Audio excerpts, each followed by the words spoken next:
Tech Talk with Matthew Dickerson. Matthew Dickerson. Tech Talk. Sit back and relax. It's time to talk technology. Hello and welcome, tech enthusiasts, to 2024 and Happy New Year. You've tuned into the first episode for 2024, and what better way to start the year than by looking backwards with a fabulous flashback episode of Tech Talk. Today we're diving into a digital delight, a curated collection of the creme de la creme of our topics from the first half of 2023. I've handpicked 20 terrific topics, each one a testament to the transformative power of technology. So tighten your seatbelts for a thrilling throwback through the most memorable and mind-blowing moments of Tech Talk. Let's launch into this luminous lineup. Good news, folks. The Australian Bureau of Statistics shows us that incidents of heart attacks are dropping significantly over the past 20 years. The bad news, folks, is that coronary heart disease is still a leading cause of death, and in 2020, get this, it was the leading cause of death in Australia, and that was the year that COVID hit. So it stands to reason that a stitch in time saves 9, and early warnings could be life-saving and bring down the stats enormously. Matt, talk us through this new super convenient little blood pressure monitor that's by Valencell.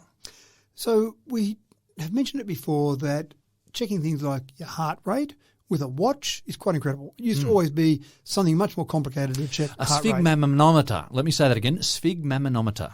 That's for blood pressure. For blood pressure, right? Correct. Yeah. That's exactly right. That's the cuff, if you want. I was just going to call it a cuff, but I like what you've said much better. So we had heart rates being checked with watches. They said you could never do that because you had to have a chest band or something that actually was much closer to picking up the electrical shocks from your heart. Of course. Then we got things like basic ECGs out of our watch. So the watch is becoming quite incredible in what it can do. But blood pressure, when you put a sphygmomanometer on your arm and then go through the process to check that, you can buy electronic ones, and that's great. They'll blow up and reduce down. They're not too expensive, but they're a little bit cumbersome. Cumbersome, that's the thing, James. Who wants to go and muck around and slide that thing on your arm and sit there and People aren't wait? sure if they're doing it right. It's just too complicated. So what we really need is a convenient way with a watch maybe, not quite there yet, but some convenient way to check our blood pressure so that we can just check some of those vitals. And we said at the beginning of the show, this is not trying to replace a doctor, but it's just keeping an eye on some of our vitals to see how our health looks. Check your heart rate, sure, might be racing, that might give you some sort of warning. And I had a friend recently who actually did have a heart rate alert from his watch that said his heart rate was a bit high, just sitting there resting, and went and got checked out. He actually had an allergic reaction to something. So it was a good way. I don't think he's going to die from that, but gee, it was a good bit of comfort that he had. Yeah. So having blood pressure checked with something that you just stick in your finger into a finger clip sounds quite incredible. And that's exactly where Valencell is at the moment. Again, same with the urination tool. This hasn't got FDA clearance yet, but obviously at the point where it's working, going through the process, trying to get the FDA clearance for it so that you could actually sit there and, I don't know, once a week, once a day, depends how often you want to do it, just stick your finger in. Keep on your desk at work or something by the bedside. Just something really easy. It might be good at work. So you're getting a really frustrating client, for example, and you feel your blood pressure going up. So you stick your finger in and go, yep, I'm right. My blood pressure's going up. I've got to do something else. And they're still here and I'm still cranky. That's right. But I think this is incredible. The things that we're now getting to the point where we're checking, things that we thought we could never check before, but checking things like heart rate, ECG, blood pressure with little tools that we can either wear or have on us. And I did start to think about this one. Getting a finger clip to measure our blood pressure is a starting point. I just wonder how long before our watch will have this built in. I have no idea whether it's possible, but again, I remember having conversations with people who knew lots of stuff that said that we'd never be able to measure blood pressure or ECGs with our watch. So measuring it with something like this sounds like it might get there. But at this stage, finger clip, put it in there. Of course, it's got an app that links to your app, gives you blood pressure. I think the more important thing with this sort of thing, as well as it gives you that historical view. So you might say, Sunday nights, I'm just going to stick my finger in there, wait for 20 seconds, who knows how long it takes, and get my blood pressure. And just over time, keep an eye on that. Oh, my blood pressure's going up. I better get my cholesterol checked. Oh, my cholesterol's going up. I better take some action about that, whatever it might be. But I think getting that historical view and also being able to take that to your doctor and say, here you go. I'm not sure how accurate it is. I'm not sure if the blood pressure is perfectly accurate, but I've got a trend here that seems like it's going up. That doesn't look good. What can you tell me about it? All those sort of things. But I just think this is fantastic to see that we're getting to that point where you can check your blood pressure by sticking your finger in a finger clip. And if it's not easy to do, people won't do it. Hit the nail on the head. Yeah, go through a complicated process, and those sphygmomanometers that you can use at home, the electronic ones, and they're not too expensive. You can buy them from the pharmacy. But to go through all the trouble of putting on the cuff and then working out what buttons to press or whatever, and then how to read it, it's just. It does, and it makes funny noises, and it blows up and goes down, and who wants to do all that? I've got more important things to do. So, these sort of things, fantastic.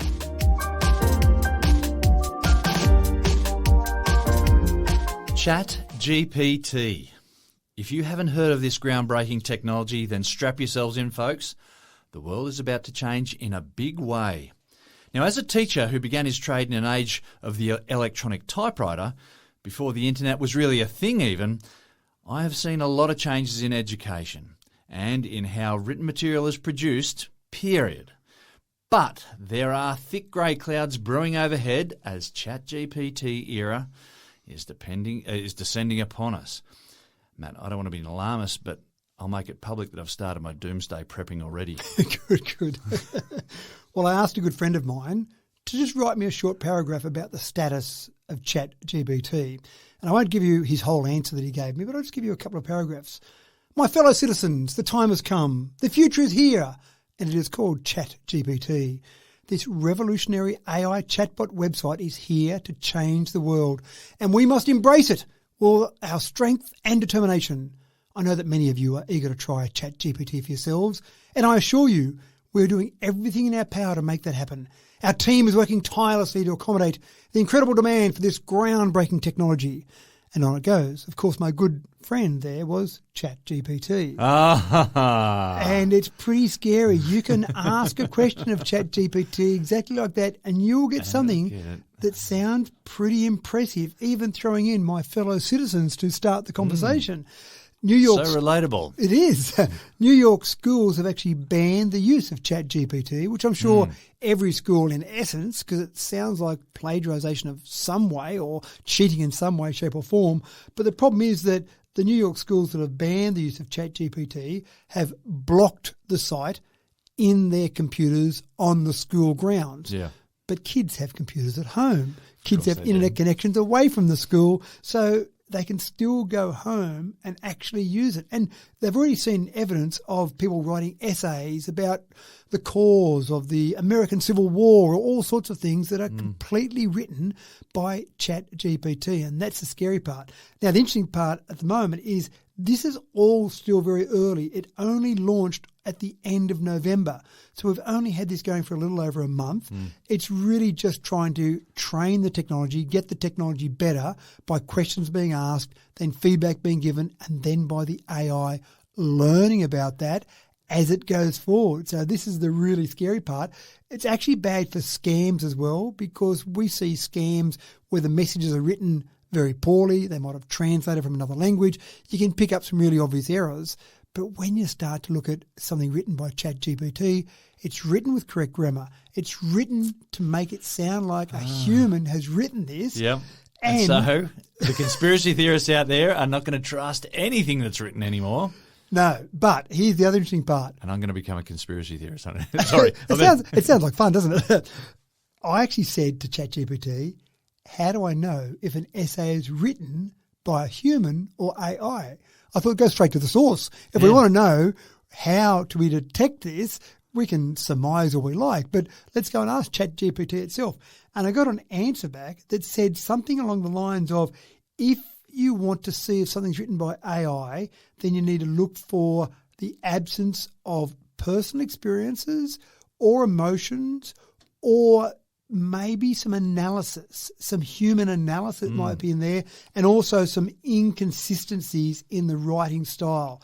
But gee, some of those things are pretty tough to answer, aren't they? And in your field, if you had a student writing something at a very scientific level, you're not expecting them to put emotions in. You don't want No, their you don't want personal emotive writing experiences. at all. No, that's right. You want factual writing. You want things that are devoid of emotions, devoid of their opinions. You want some analysis, obviously. Yes, our gateway there is the analysis. We that's right. need to ask questions that require students to think about things rather than just regurgitate facts. So that'd be the way. But gee, that's a tough gig for any teacher at school or university to read essays, analysing the work that's been done by the student to see whether the student deserves a certain grade, but then in the back of their mind also thinking, I'll just keep an eye out for the analysis and the way it's been done, and do I think an AI has written this or not? So How long before ChatGPT learns how to do analysis? well, that's right. Or to put some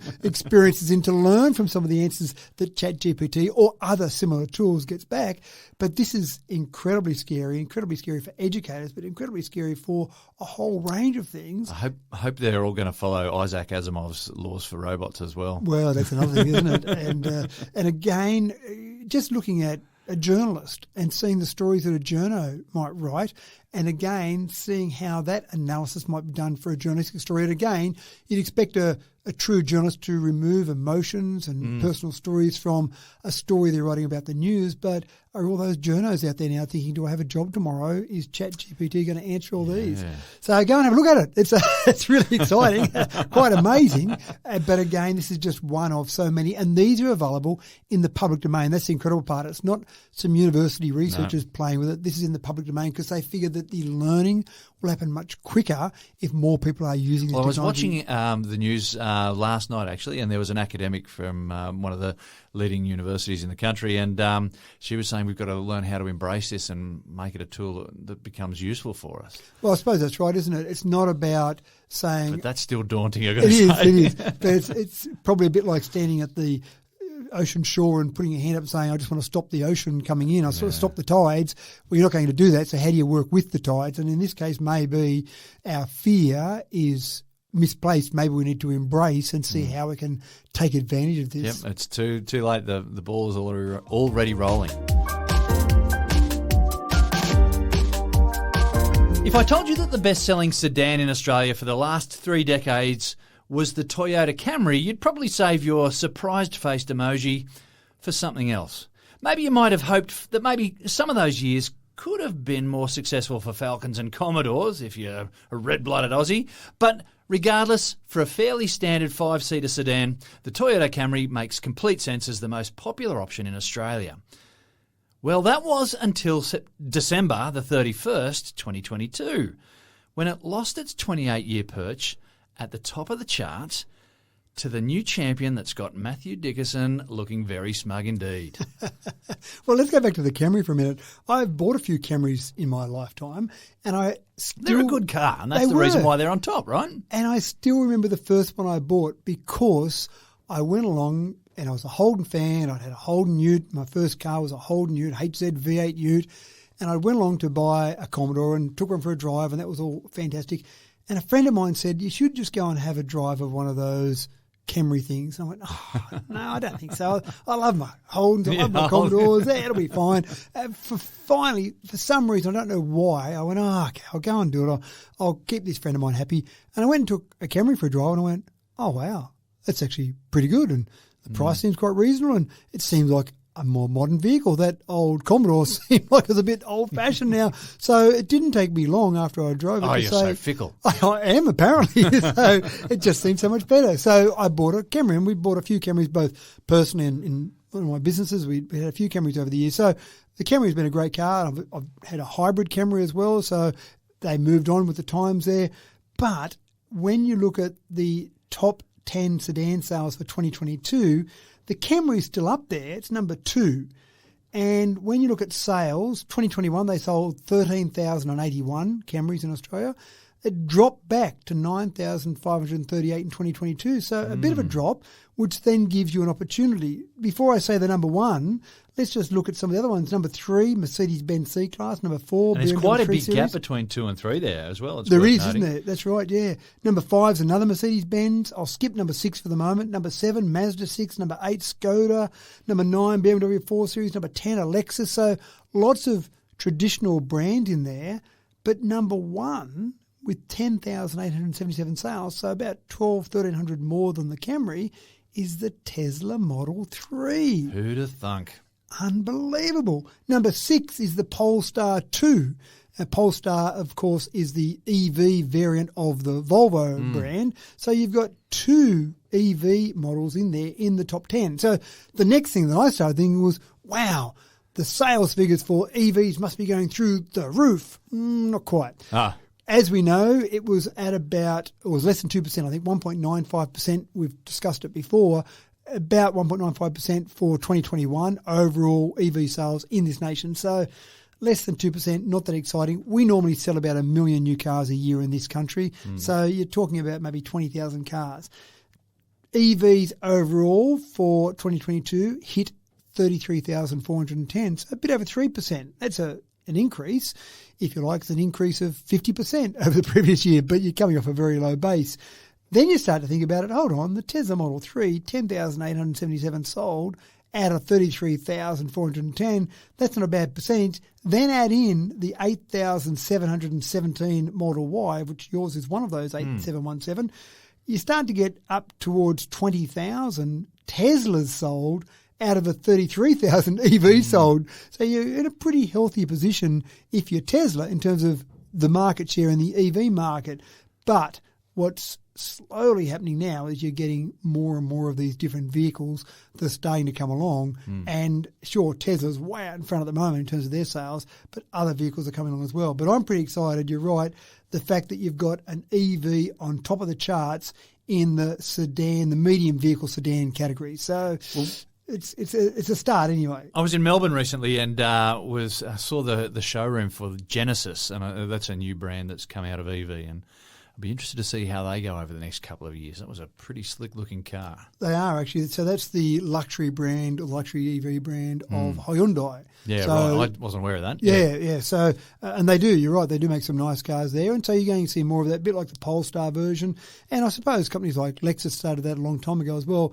Lexus came out with the luxury car version of Toyota. And again, other companies have done that. Acura did that for Honda. But some of them are going to be more specifically focused on the EV variant of that particular brand. So, look, it's getting there. Big news. I'm pretty keen to see what it looks like in another year's time. Yeah. And on the back of all of this, you think that Tesla would say, fantastic, our sales are going well, but just to really start to squeeze some of those good old-fashioned ICE vehicles, they've dropped their prices. I said their prices. So when you say ICE, you mean internal combustion engine, yeah? Correct, that's right, yeah. Okay. So Tesla has dropped their prices by 17% in Germany for the Model Y, by 20% for the Model Y in the US. So they're dropping their prices by large chunks there.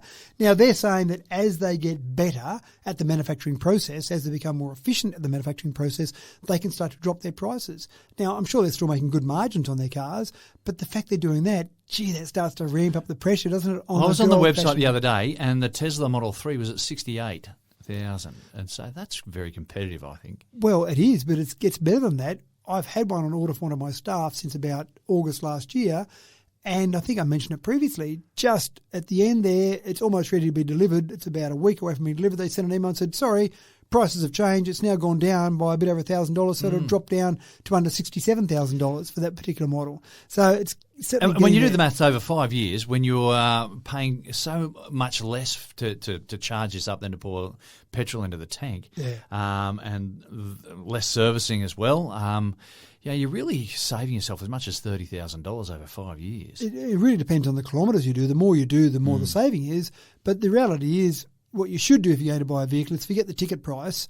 What you should do is look at the total cost of ownership. How much is this car going to cost me to own for the next, say, 5 years? Pick a time frame that you'd normally keep a car for. So it's the initial price, and then it's the sale price. So that's how much you're going to lose on that over that time frame. And then it's the servicing, then it's the fuel, then it's all the things that go into that car over the next 5 years. Add all those up, do the comparison between petrol and EV, and suddenly you'll find, wow, EVs are pretty attractive there.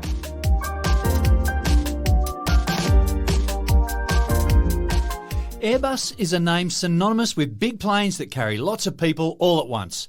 It's their thing, but as many pilots will tell you, they also like to perch themselves at the cutting edge of technology as well. Now, Airbus is trialling autopilot landings using bug eye camera technology. And Matthew, it's caused a real stir among Aussie pilots. It's caused a stir amongst pilot associations, amongst pilots, amongst possibly the travelling public as well. So you're going to talk us through what bug eye technology is, yeah? Well, I'm going to get to that in a moment. But Okay. before I get to that, I want to go back to probably the movie I reference the most is the good old Flying High, or as it was called in the US, Airplane, exclamation mark. And in that, of Surely course, you can't had... be serious. I am, and stop calling me Shirley. In that, we had Captain Clarence Over and co-pilot Roger Murdoch. And, of course, in the movie, they both got sick. They both ate the fish. Mm-hmm. They both got sick, and then there was no one to fly the plane, of course. Any passengers know to fly the plane, and on it goes. You forgot the bit about the autopilot as well, the blow Well, up. Otto, the autopilot that blows up in there. So one of the things that pilots do in planes at the moment is they do actually have a process where they eat different meals, because you've got two pilots on a plane, yeah. and you don't want them, they've obviously all watched Flying High, you don't want them to eat the same meal. Get the same food poisoning. Exactly right. Goodness now, me. the number of times you've had an incapacitation of a pilot in an aircraft is probably minimal, but you've got that We in wouldn't there. know about it if it happened anyway. So. Well, hopefully not, but it's minimal. There was an incident recently where one pilot actually died, so you go, phew, thank goodness there were two pilots in the cockpit. But let's go back a long time. Back in the early days of commercial flights, if you could afford to fly, a transatlantic flight probably cost you half the cost of a car. It was a ridiculous cost. But if you went up to the cockpit, and you probably were allowed to go back in the cockpit in those days, there were 5 people in the cockpit. So you had obviously the 2 pilots, but you also had an engineer. You had a navigator? A navigator, that's right. And you had someone else that was, I don't know, hanging around just to make sure everyone was doing their jobs. The guy who got the coffee. So I think you actually had a radio operator as well. Probably, So a radio operator, a navigator, a flight engineer, and then the 2 pilots. Now, we would think it would be a bit silly to have 5 people in the cockpit of a plane now, and obviously technology started to take over some of those particular roles. A navigator, sure, we've just got this, we put it in now and it tells us where we're going and off we go, and a flight engineer and the radio operator, it all seems a bit silly now, but there were some major dramas, probably not so much from getting from 5 down to 3, but when they wanted to go from 3 down to 2, and we're talking the late 70s, early 80s, there were pilot strikes. There were Wow. some pretty serious meetings amongst airlines and pilot associations about the loss of these people from the All cockpit. these navigators were worried about being out of a job. And All these flight engineers, what other job am I going to have where I get to push buttons in and out when something doesn't work and reboot it? I'm sure they did something much more important than that, but that was a major issue at the time. We got past that. Obviously, some negotiations were had and they guaranteed jobs for a certain number of years, I'm sure, or redundancies, a whole range of things, but we all feel quite comfortable with 2 pilots in there now. Airbus is talking about maybe not getting to 0 pilots on a plane, but that's down the track, I'm sure. But they want to get back to 1 pilot on a plane because they believe that it's safe enough now to get to the point where you can fly a plane with 1 pilot. The pilot can do all the work. It's only if something happens. But then if something does happen, you don't want to be going out looking for a pilot that used to fly in the Air Force, like flying the high. long-haul flights from Sydney to Los Angeles or whatever, 15 hours or whatever, that's a long time to sit in a cabin by yourself without talking to anyone. It is a long time to sit there. But I think on some of those flights they might still have a couple of pilots, but not maybe a couple of teams. But the plan is by the year 2030, you're looking at some commercial airlines are hoping to get to the point where they do away with the second pilot. So just have the single pilot. Wow. So now get back to what you mentioned about the technology that Airbus is working with. So there's this concept called biomimicry. And this is where we take the wonderful things that happen in nature and try and adapt that in technology. And that's exactly what they're doing here. Dragonflies apparently fly. I don't know how they work this out because I don't know how many dragonflies I've interviewed to get this information, but apparently they can recognise landmarks and they can actually divert and change their flight path by looking at landmarks, recognising those and then moving on to where they need to get to. And so they've used that same technology in setting up cameras around planes. And sure, you've got GPS systems to be able to say you are in a certain position, but the cameras also can get then higher levels of accuracy about landmarks around them and say, for example, they had to divert from one airport to another. Oh no, there's been a problem with that airport. There's been some sort of spill or there's been some disaster or an emergency. So you've got to divert from Sydney Kingsford Smith Airport airport to Bankstown Airport. How do you do that? Well, sure, you might rely on the flight navigation systems, but when you're getting down to landing, they're using these recognition of landmarks and basically almost like a human would do to say, right, I can't land there. I'll look over here. There's somewhere I can land. Let's change the path very over cool. there. It is very cool. So they believe when you get this sort of technology and all the other systems that we've already got on planes, with all the positioning systems, with the radars, etc., you can get to the point where the plane could take off, fly and land completely by itself. They're not saying do that yet, but they're saying one pilot in there can be involved, engaged in that process. But if something happens to that pilot, well, the plane can take over from that. The real question, I think, and this will be the critical thing, I'm sure you'll get to the stage where some aircraft, some commercial aircraft will have one pilot. And there may be some advertising that goes on with some airlines who will say, fly with us, we're cheaper because we've only got one pilot because we're not paying all those extra wages. And other airlines will say, fly with us, we're safer. Because we've got two pilots. We've got two pilots. And it will be a little bit dearer to fly with that aircraft or that airline. Which one will you go with? And that's the real question here. People do go with cheap You might carriers get a cheaper now. ticket if you taste test the pilot's food, the single pilot's food, if you're prepared to be the tester. Or maybe the single pilot's got to bring his own food on the plane with him. right. I'm sure. But this is where we're headed. Airbus believe they've got a solution. Other airlines, I'm sure, would say to Airbus, yes, if you can show us that this is going to work effectively, then we're happy to buy planes off you. But just even the cockpit, imagine having a cockpit with 5 people in there, the refits, the retrofitting they would have had to do to get it back to that space saving there. So it's a changing world. One of the things that one of the Pilot Association said is it's all well and good, but you might be able to fly that plane autonomously without pilots. But what happens if there is a computer failure, which sometimes happens? Then you're in a whole lot of trouble. I don't even want to think about it. Don't even talk about that. Last week we brought you the good news about a shift in sedan sales with the Tesla Model Y taking line honours for 2022 here in Australia. Well, along the same lines on a global scale, EV sales around the world are growing and the stats are significant, Matt.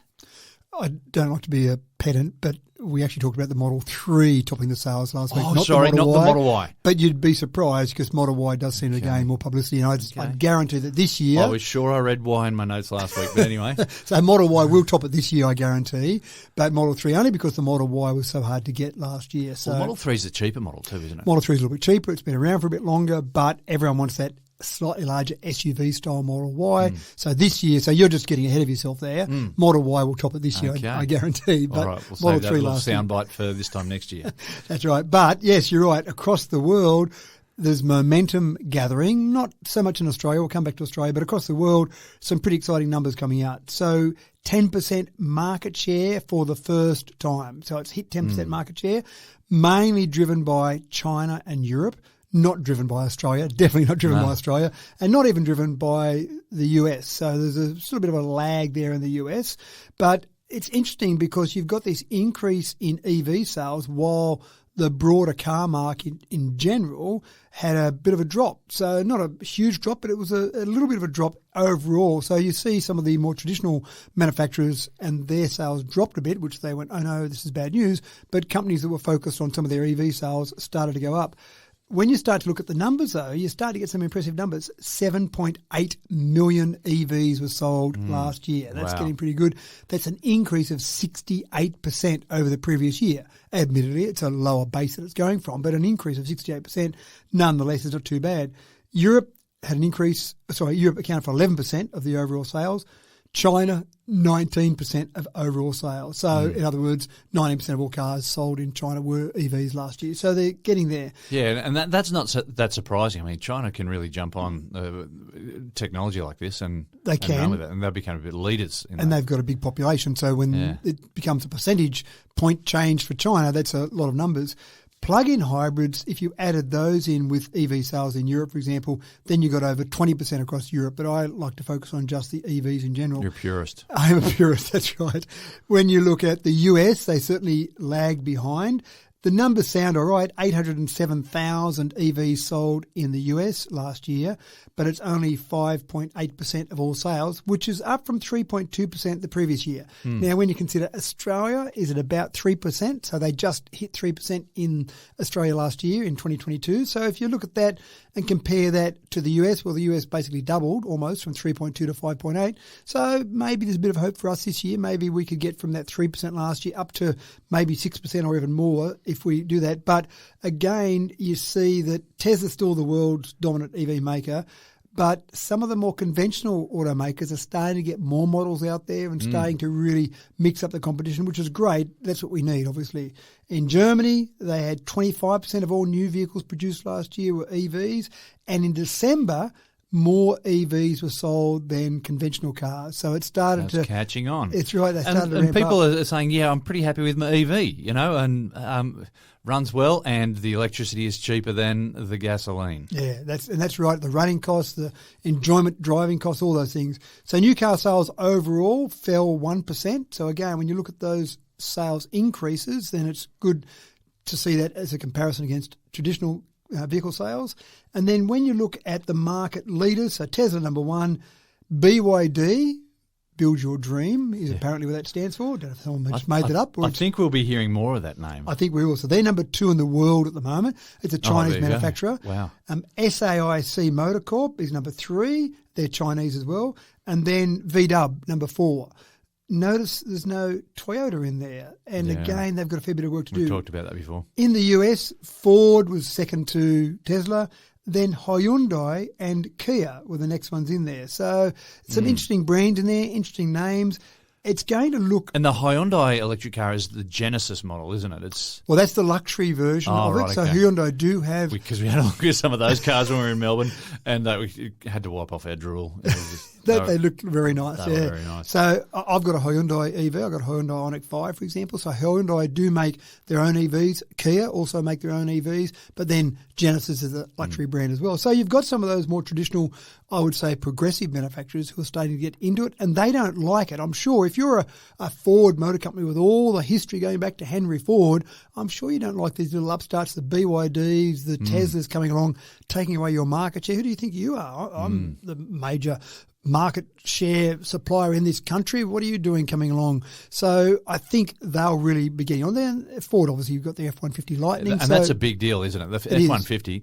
And that's just the first of the electronic utes. That's right. Models that they'll make. And I think their Mach-E, their Mustang, they'll certainly go okay with that. So interesting market, but getting to 10%, that momentum's gaining, and we think that's a pretty good increase to 10% market share this year.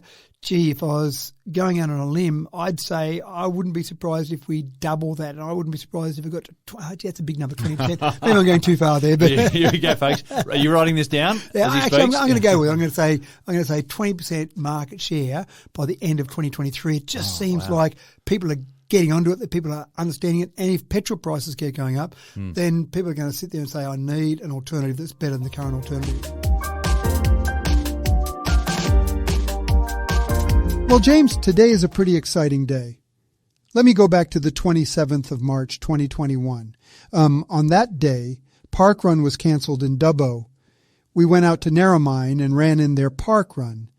My daughter often reminds me that she came home as the first female, but Park Run is not a race, I remind her. It is when you come first, she responds. I digress. My daughter's running success is not what I want to focus on today. That afternoon, you and I sat down to record our first episode of Tech Talk. We did the same the following week. After we built up a few episodes, we released them to the world on the 5th of May, with a total of 6 episodes released over the next 5 days. Since the 10th of May, we have released a new episode every Monday at 9 a.m. without fail. Jump to today, and we are recording our 100th episode. Woo-hoo! With COVID separations, remote sessions, Riverwalk recordings, and even being located in different countries, we have brought the latest tech to our listeners each and every week. We have reached finalist status in the Australian Podcast Awards and regularly feature as the highest-ranked Australian-produced technology podcast on Apple Podcasts. Most importantly, the feedback we receive from our listeners is instructive and highly complimentary.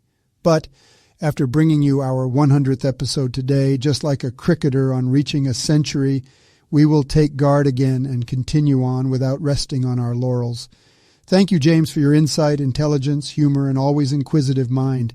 The podcast would not be a success without your invaluable input. Onward and upward with the next 100 episodes. Yippee! Well, thanks, Matt. I appreciate your sentiment, and I love coming up with a different intro for each of those episodes. That is over 900 topics we have covered in that time. Wow. I love the idea of going back and listening to some of those eerie episodes. Whoops! I will put my teeth back in early episodes and seeing what concepts were successful and which ones not so much. But enough reminiscing, as you say. Onward and upward. Whew. Oh, sorry, James, I'm a bit busy today. Hopefully my AI friends filled you in on this being our 100th episode. Caught me off guard there. It's a bit scary, isn't it? It was, I must admit, a slightly Americanized version of Myself and Yourself. But it's not too bad, and that's a free tool. I uploaded a minute of my voice and a minute of your voice and then typed in the text from that. And there we go. So we've done 100 episodes in the flesh, but maybe the next 100 episodes we can just do in the virtual. No, we're not. We won't do that to you people out there. Well, everyone fooled. we will keep being here in the flesh, and we sit here and do it face to face, and as much as we possibly can, we'll do that. Only when we're busy with other stuff, we'll do the. No, I won't even joke about it. I think that's incredible, though, to hear your own voice. With a different accent. Yeah, and if I paid more for some of the paid services, I could have really removed that Americanism out of it. So that I wanted to demonstrate what a free account could do, and that's something that literally took me a minute. It uploaded that, and then so a couple of minutes to upload some voice samples, and then I simply typed text in and said generate voice, so I could type in any text and make it sound like that person. Made me sound like I was from California. That's right. And surf's up, dude. I just all of a sudden started generating a whole lot of different memories in my head of days on in San Diego and what. I'm making it all up now. But it's quite incredible. Anyway, I'm very proud and happy that we've hit 100 episodes, as you could tell with my AI voice, but it's actually just an indication of where things are headed. It's only been 100 episodes, but already we're talking about and things. We'll get everyone questioning what's real and what's not real, and good. That's right. And you'll even see that in those couple of samples there, I threw some ums and some ahs in, because that's what people do when they're talking. So if you're trying to make it sound like it's real, and even the pace that varied there slightly, that wasn't me. I wasn't doing that. Cadence of the speech, and I typed it in and just said generate my voice, and away it went. And so it changed the volume, it changed the pitch and the intensity. It got a few things a little bit wrong there, and maybe you would have put some more stress on different words than that did, but it still sounded like someone sitting there having a conversation. It was weird. And all of a sudden I started picturing your face as something completely different to who you were. Your voice wasn't yours, but it was yours. And I just played with my head. Yeah, it's very freaky. Now, don't do this at home, folks. Don't pretend to be someone and put words in someone else's mouth. That's not what it's designed for. I'm not sure what it's designed for, actually, because that sounds like what you'd want to do. Used for evil. That's right. A phone call or publishing something on the net and said, look what this friend of mine said about someone else. You could cause all sorts of trouble, but don't do that, okay?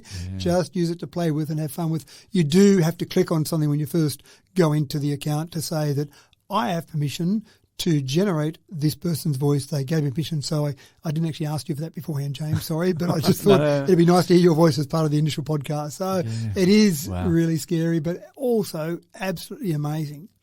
Yes, absolutely amazing. I'm dumbfounded. I'm not sure how I feel about this first story, though. Part of me feels a sense of satisfaction that the right people have copped a well-deserved slap in the chops from the beast of their own making. But then I think the bad news is that there's no real happy ending to this story. The beast is loose, and there is no one to tame it. I'm talking about Google's AI chatbot Bard, and it's made a mistake that's cost its puppeteer several weeks' worth of lunch money. Matt, give the people the good/bad news.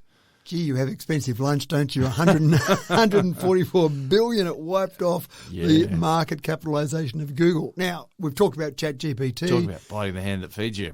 No. So we've talked about ChatGPT, and we've talked about the fact that Microsoft, their big move there is to move that into Microsoft Bing. So as your preferred search engine, that old-fashioned concept of typing in something you want to search for and then getting a number of sites to come up, and then you click on each of those and get the information you want. Oh, that's just so yesterday. So Microsoft... Too many finger injuries from all that time. Exactly right. Microsoft, with their experimentation they've been doing with OpenAI and ChatGPT, it's all good fun, and I've been playing with it and using it for different things, and I find it quite fascinating, and you get some answers. Sometimes you think, doesn't sound quite right, but sometimes you get a summary of information and go, wow, that saved me going through 4 or 5 sites, at least 2 minutes worth of time it saved me there. But with Bing, they believe where you'll go with your searching will be, you won't expect to see a bunch of sites that will give you information when you look at them. You'll just have the answer after it goes and takes information from a range of sites. Google was caught with their pants down to a certain extent and said, well, we've been working on this for a long time, but we didn't think it was quite ready. But we've got Google Bard, so we'll roll that out straight away. That's our direct competitor. And they actually created some ads with Google Bard, and they went forward to show how wonderful Google Bard was. But someone in the, do you want to just check this is okay department, just missed a little problem. Oh, no. One of the questions was, pretend I wanted to explain some information about the James Webb Telescope to my 9-year-old. So that was the question asked. Pretty innocent question, and something that would be right up the alley of ChatGPT or some AI to put it together. And it came back with a quite sensible answer about the James Webb Telescope, except it said that it was the first telescope to take a picture of an exoplanet. And people that are in the know, people that are astronomers maybe, people that just have good general knowledge went, no, that's not right. Back in 2004, there was a European space telescope that took photos of exoplanets, or an exoplanet for the first time. And when they analysed it a bit further, Google Bard found that the James Webb Telescope took its first photo of an exoplanet, but it didn't quite get the interpretation right and gave the information out to say that it was the first telescope to take a photo of an exoplanet. So straight away people went, Google Bard's not very good. It gives you incorrect information. And you can see how it was close. It was so close. And you can see a 9-year-old getting that wrong, going, Dad, do you know that it was the first one? Oh, it's not quite right, son. It was a different interpretation of that bit of information. So straight away on the back of that, the share price of Alphabet, the parent company, the strength of that. On the strength of that, it dropped dramatically. As I said, $144 billion, 7.7% was wiped off its share market value. On the flip side of that, Microsoft's share price went up by about 0.5%. So people didn't transfer all their confidence across to Microsoft. They just said, lack of confidence there in Google. So it's quite interesting. Now, we've talked before about Google, 93.9 or 94%, let's call it, market share. Now, when they do that, and when Microsoft Bing, if it seems to work quite effectively, suddenly that 94% market share might be at risk from Google, which you wouldn't have thought just a month ago. Imagine, you'd think I was crazy if I said that 94% market share, their market dominance is being questioned, but now we're going, this Microsoft Bing, maybe it's going to actually make some inroads into that Google market share. So it's a fascinating spot at the moment. I just don't know where it's going to end up, but it's exciting to be watching on the sidelines. Yeah. And seeing how these things go when they trip up too. Oh, wow. And while we're on the subject of cybersecurity, charity scammers are now using AI-generated art to further their underhanded cause. Matt, what do we need to be wary of now? I've actually been having a lot of fun with DALL-E 2, not to do charity scams. Let me just emphasise that for the moment. But that's the one where you can create your own artwork. Yeah, that's right. And you'll type in something you want a picture of a car sitting on a cliff, about to fall over the cliff with a blue sky in the background. And it draws 4 versions for you of that. And you go, I like that one there. I'll just use that one. Thanks very much.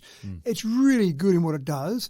sometimes when you put people in it, it doesn't do people perfectly, but it's still not too bad. It seems to struggle with people the most, but other more abstract things it does a really good job with. So I've been having fun with that. I've been using it for social media posts and just using it just to play with in general, and I'm quite fascinated by it. But, of course, our good friends, the scammers, we've talked about them before, they just can't help themselves. So the latest thing they've been doing is generating some art that's really pulling at your heartstrings. So when we've had, for example, earthquake in Turkey and Syria, they've been generating images purporting to be people that are in these earthquakes in tragic situations. So, for example, emergency personnel pulling a baby out of some rubble. And you could do that. You could literally go in and say, give me an emergency person pulling a baby out of rubble, and you'd be 5 seconds later, there's a bit of artwork for you. So they've been using these pictures, making it look like they're from these real situations, and then putting up links to say, please donate, help these poor people out, look at this situation. Now, when you saw that, when you saw some fireman pulling a baby out of rubble, you'd be thinking, oh, that poor baby, parents are probably deceased in that. Oh, why wouldn't you donate some money? But, of course, they're not real, and some of these photos aren't real. And one got picked up by the fact that, as I said before, sometimes it doesn't draw people that well. One of the firemen carrying a baby over its shoulder. Had 2 noses. Well, almost. Had 6 fingers. Oh, really? Yeah, and they weren't from Tasmania. Apologies to every Tasmanian, but it was one of those things that you looked at it and it just looked like a normal picture. And then you looked again, you went, that just looks a bit funny. There was a thumb and 5 fingers there, and you went, that's not quite right. Oh. And it might have been possible. There are people out there with 6 fingers. It might have been possible that was a fireman with 6 fingers, but a bit more investigation, suddenly you work out that it's a scam. So just what won't they think to try and get money out of it? So we get all these clever tools that come out. Be on your toes, folks. Be on your toes, that's right. Again, where can you go to donate some of this money? That's the problem. There are charities, legitimate causes around the world that I'm sure are missing out on money now because people are so concerned about being scammed, they don't want to go and donate their money to a scammer. And I think what we can do now is we know that, well, we're getting used to at least, something pops up on your feed or by email and it says, oh, here, be wary about this or donate money to this or whatever. Then that's your cue, if you're keen, not to click on any links there, but to go through another source to find that charity, to find that organisation that needs your details, to do whatever. Yeah. You've got to go out and start again from scratch and just do the searching yourself. And I'd go through some of those trusted. We've got some great Australian organisations that are very trusted, that we know them. And again, exactly as you said, go and find the information independently or go and find someone physically to actually give some of that money to rather than going and doing it. It's convenient to do it online. I get that. But I just hate the idea. Don't click on the link. Don't click on the link. That's right. Good advice. SWALK. That's how we used to do it in the old days, kids. Sealed with a loving kiss. You'd write out the love letter, close your eyes and plant a kiss on the seal of the envelope, and your long-distance romance was as safe as houses. Well, these days, in the virtual world, we need something more. Lovers can FaceTime, which is nice, but kissing the phone screen is cold and unrewarding and, well, just a little bit weird. Thankfully, a group of Chinese IT geniuses have come up with a solution to keep the spark alive, and it's not weird at all, Matt. Not at all. No weirder than you sealing an envelope with a kiss and spraying some perfume on it, maybe. Well, I'd never sprayed the perfume. Oh, didn't you? Well, that was your fault. That was your problem. 12-year-old to my long-distance girlfriend. That was what we did. Well, and I actually caught a few of our friends who were sending those letters back to themselves. Look at this letter I got. Look at this. Hold on, that looks like your writing. Girlfriend. Yeah. So this isn't quite the same as that, but maybe it's probably better than that. There's a concept here that was invented by Jing Zhongli, as you said, Chinese researcher at Chinese University. He had a long-distance girlfriend, and he was doing all the things you talked about, telephone, FaceTime, that's all fantastic, but then just felt that it wasn't quite enough. Now, there was a device that was invented and it was launched back in Malaysia back in 2016, which was a touch-sensitive silicon pad. So you could put one on your computer at your end, put one at the other end, and when you touch that silicon pad at one end, the person at the other end would feel the touch coming through. That's sweet. That's sweet, but it wasn't good enough for Mr. Jiang Zhongli.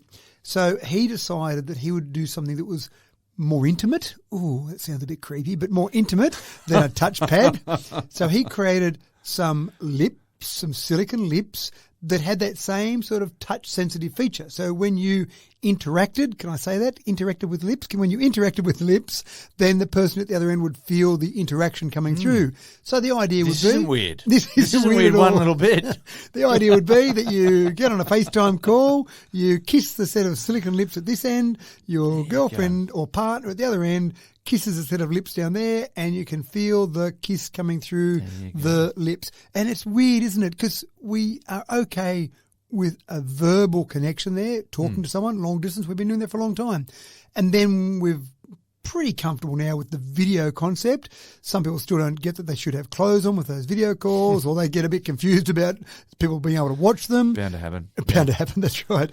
So we're getting more comfortable with that. But for whatever reason, touch just still feels that a bit funny there. So, but maybe that's because it's new to us. Maybe in 20 years' time, people will be talking about this. nice. Tech Talk episode 20,000 will be saying, there's another touch device that comes out. Gee, it's commonplace now. Or maybe you can smell the bad breath. The smell and the touch, that's right. Why not? Yeah, so that was maybe an attractive feature, the smell, but maybe not the bad breath there. So they're not out in the market yet. If you're really keen, contact Jiang Zhongli and say, hey, you'd like to help develop this, because at this stage he said, I've got it there, it's working, I don't have the know-how or the resources to develop this onto the market as a really popular device. I need some help, some entrepreneurs out there. So he's looking for some help from people out there. That's right. If you think it's the market, Something for everyone these go days. for it. Actually, I had a conversation with a guy the other day who started up kangaroo jerky. So he was selling kangaroo jerky. Right. And I said, so why, of all the products you might be able to start in this business venture, why did you go kangaroo jerky? And he said, well, no one else has got it. I thought, that's correct. But there's lots of other stuff out there that people don't have. It doesn't mean it's a good idea. And maybe kissing lips falls into that category. No one else has got it, but it doesn't necessarily mean it's going to be a good idea. The age of robotics and AI is well and truly here, and the fear is that many of us are potentially going to have our careers on the line. Cue the pitchforks and flaming torches, folks. We're marching on the town square. Now, as the sword of Damocles dangles threatening over our heads, we all rationalise with a stiff upper lip and convince ourselves that AI could never do what I do. We'll bow your head and raise a glass to the next of our comrades to fall, the bartenders and baristas of the world. Matt, tell us what the hell is a beverage printer? Well, before I start that... This is the next thing that we have to learn how to destroy. Sound like a true Luddite there. I want to have a quick discussion with you about the elements. And one of the points of debate is always how many naturally occurring elements there are. So the periodic table, of course, has got 118. Mm-hmm. There's always a little bit of debate. But a bunch of those you can only synthesise in a lab. So let's drop that back quite a bit. Anyway, right. So yeah. Well, that's the first question I have for you. I've got a number in my mind that I would say are the naturally occurring elements. And I'm interested to hear your number to see what you would think the number of naturally occurring elements are, because there's a range of about 10 plus or minus in terms of what people say are naturally occurring elements. So do you have a number? Uranium's number 92, and that's the highest number of naturally occurring elements. But there are some that are below that need to be synthesised, things like technetium, 99. So, look, I'm going to guess, and I should know this, and I know I should know this, I think it's about 88, maybe 89 naturally occurring elements. So I was going the cheats way. I was going to 92 just because you get to 92 and the 92nd... After that's transuranic, right? Correct, exactly right. But there is a bit of debate there around maybe 88, maybe 89 being the number. Some people actually go above 92 because they say some of those synthesized ones maybe in some rare circumstance in some area in the universe, maybe that element exists naturally somewhere. But let's say around 90, around that sort of number, 88, 90. So my point here is that we haven't got many different components that make up everything we see. You look around us, we can see a whole bunch of stuff. And, well, I can see more than 90 different things around me. But, of course, we take those... It's all about the building blocks that they're made of. Exactly right. And they then make molecules, they make compounds, and they make everything that's all around us. So start with that basis and then look at drinks that we drink. Most of the drinks that we drink, forget about smoothie type drinks, but soft drinks, alcoholic drinks, etc., they're mostly water. And then there's some other stuff put in there. Now, if I was a Scotch whiskey aficionado, I would say, well, you need to have that scotch in the oak caskets for 50 years or some amount of time to get the oak to bleed into the scotch and taste all perfect. But when you break it all down, if you analyse that, it would still be made up of just compounds that are made up of elements. So surely you can reverse engineer that. And that's exactly what a beverage printer. There's a very long answer to your question of what's a beverage printer. So you've got, just about getting all those elements just in the right amount. Correct. And just mixing them into your drink. And that's exactly what the beverage printer does. Cana 1 is the actual model. It's available for sale right now as we speak. It's only about $900. So for $900, you can have a machine that sits on your bar, in your kitchen, wherever, and you press a button on the touchscreen to say, I would like a Scotch whiskey, I would like a soft drink, I'd like a cola flavoured drink, I would like a lemonade flavoured drink, and it will then take the water that's already plumbed into it and then mix that with the various components that are required to give you exactly the drink that you asked for. So it should print the drinks on demand. I'm just thinking about because compounds are made from elements, and that's fine. But some of the chemical reactions to make some of those compounds are a little bit more involved. So I'm just wondering how this thing works to be able to just magic these compounds from raw elements. Oh, they just magic them. I like that. They could use it in their marketing. We just magic the compounds. Well, no. We hate to use that word in a science show, but it does seem a little bit too surreal, too simplistic, true to believe. It does, doesn't it? A lot of the time is spent with this particular company doing the reverse engineering. So they take popular drinks and they take it in the laboratory and they say, what is this made up of? How do we arrive at this particular flavour? And they hope to break it down then to have the raw compounds. I don't think they go quite as far as the raw elements. I don't think they load a little periodic table into the machine and say, there you go. I'm guessing the bulk of it's going to be carbon, oxygen, hydrogen, with some nitrogen in there as well, and maybe a bit of phosphorus. And well, they could tell you what's in there, but of course they have to kill you afterwards. I'm sure that's part of their IP. But they sell canisters. So basically you put it in, you put canisters that you buy off them, and you put the canisters in. So like a coffee pod, but with a lot more in it.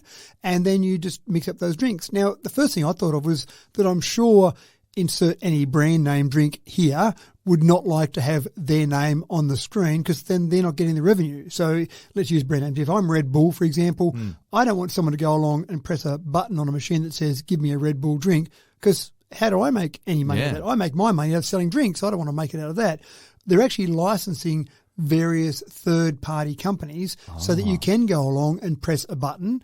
When I looked through it, I didn't find any brands that were the big mainstream brands like a Red Bull, for example, like a Coca-Cola or a Pepsi. But I'm sure that Not will yet, that will get to that point. If they're getting enough revenue out of that, I'm sure that you'll then pay a little bit for it. But and here's the thing. It's a modern company, okay, therefore it's got to have an environmental message with it. And that's part of what they're talking about. It's not just the convenience of not having a fridge full of drinks, a bar full of different drinks, because I've got my friend James who comes around once every month and he likes to have a particular Scotch whiskey. Well, gee, I've got to have that drink there for him and all my other friends. So the idea, I thought, first of all, was just to have one thing that had all drinks. But they're also worried about the packaging of our normal drink processing. So when you go into the supermarket and there's a bazillion different drinks to choose from, or you go to the bottle shop, all the packaging, they say in the world we throw away 78 million tonnes of plastic just in packaging on drinks. That's not on the drinks. That's not the production of the glass to put all these drinks in. That's just on packaging alone. So this company, which sounds very nice of them, is just trying to save the world while they make some money out of selling their beverage printer. But look, I haven't tried it yet. Obviously, there's only just out available now. I haven't actually bought one of these yet. But I do like the concept of just take water, mix in the bits you need. If you love that beautiful oak flavour in your Scotch whiskey, we'll put it in there by putting the right elements, the right compounds, the right molecules in to get it just right. I'd love to do some blind taste tests with some people to see how accurately they can reproduce a normal drink. Sounds fascinating. Mobile phones were at one stage said to bring a revolution to the modern classroom. Like any tool, they have the capacity to bring great power to the individual with a mobile phone in their hand. But with great power comes great responsibility, of course. And so many in the field of education will attest, mobile phones have rewired adolescent brains. Already, many schools throughout Australia have imposed heavy restrictions on phone use for students in order to limit antisocial and anti-educational behaviours. So there's little wonder that New South Wales Labor government may be looking to potentially employ signal jamming tech similar to that used in prisons in New South Wales schools. Matt, being particularly careful not to kick a hornet's nest here, what are the details? Well, it's interesting you mentioned prisons there because I did go for a tour through a prison, not as a prisoner, as a person visiting All right, a prison. okay, not this time. Just to clarify there. Just visiting this time. And not visiting any relatives or friends. It was actually a technical tour of the jail.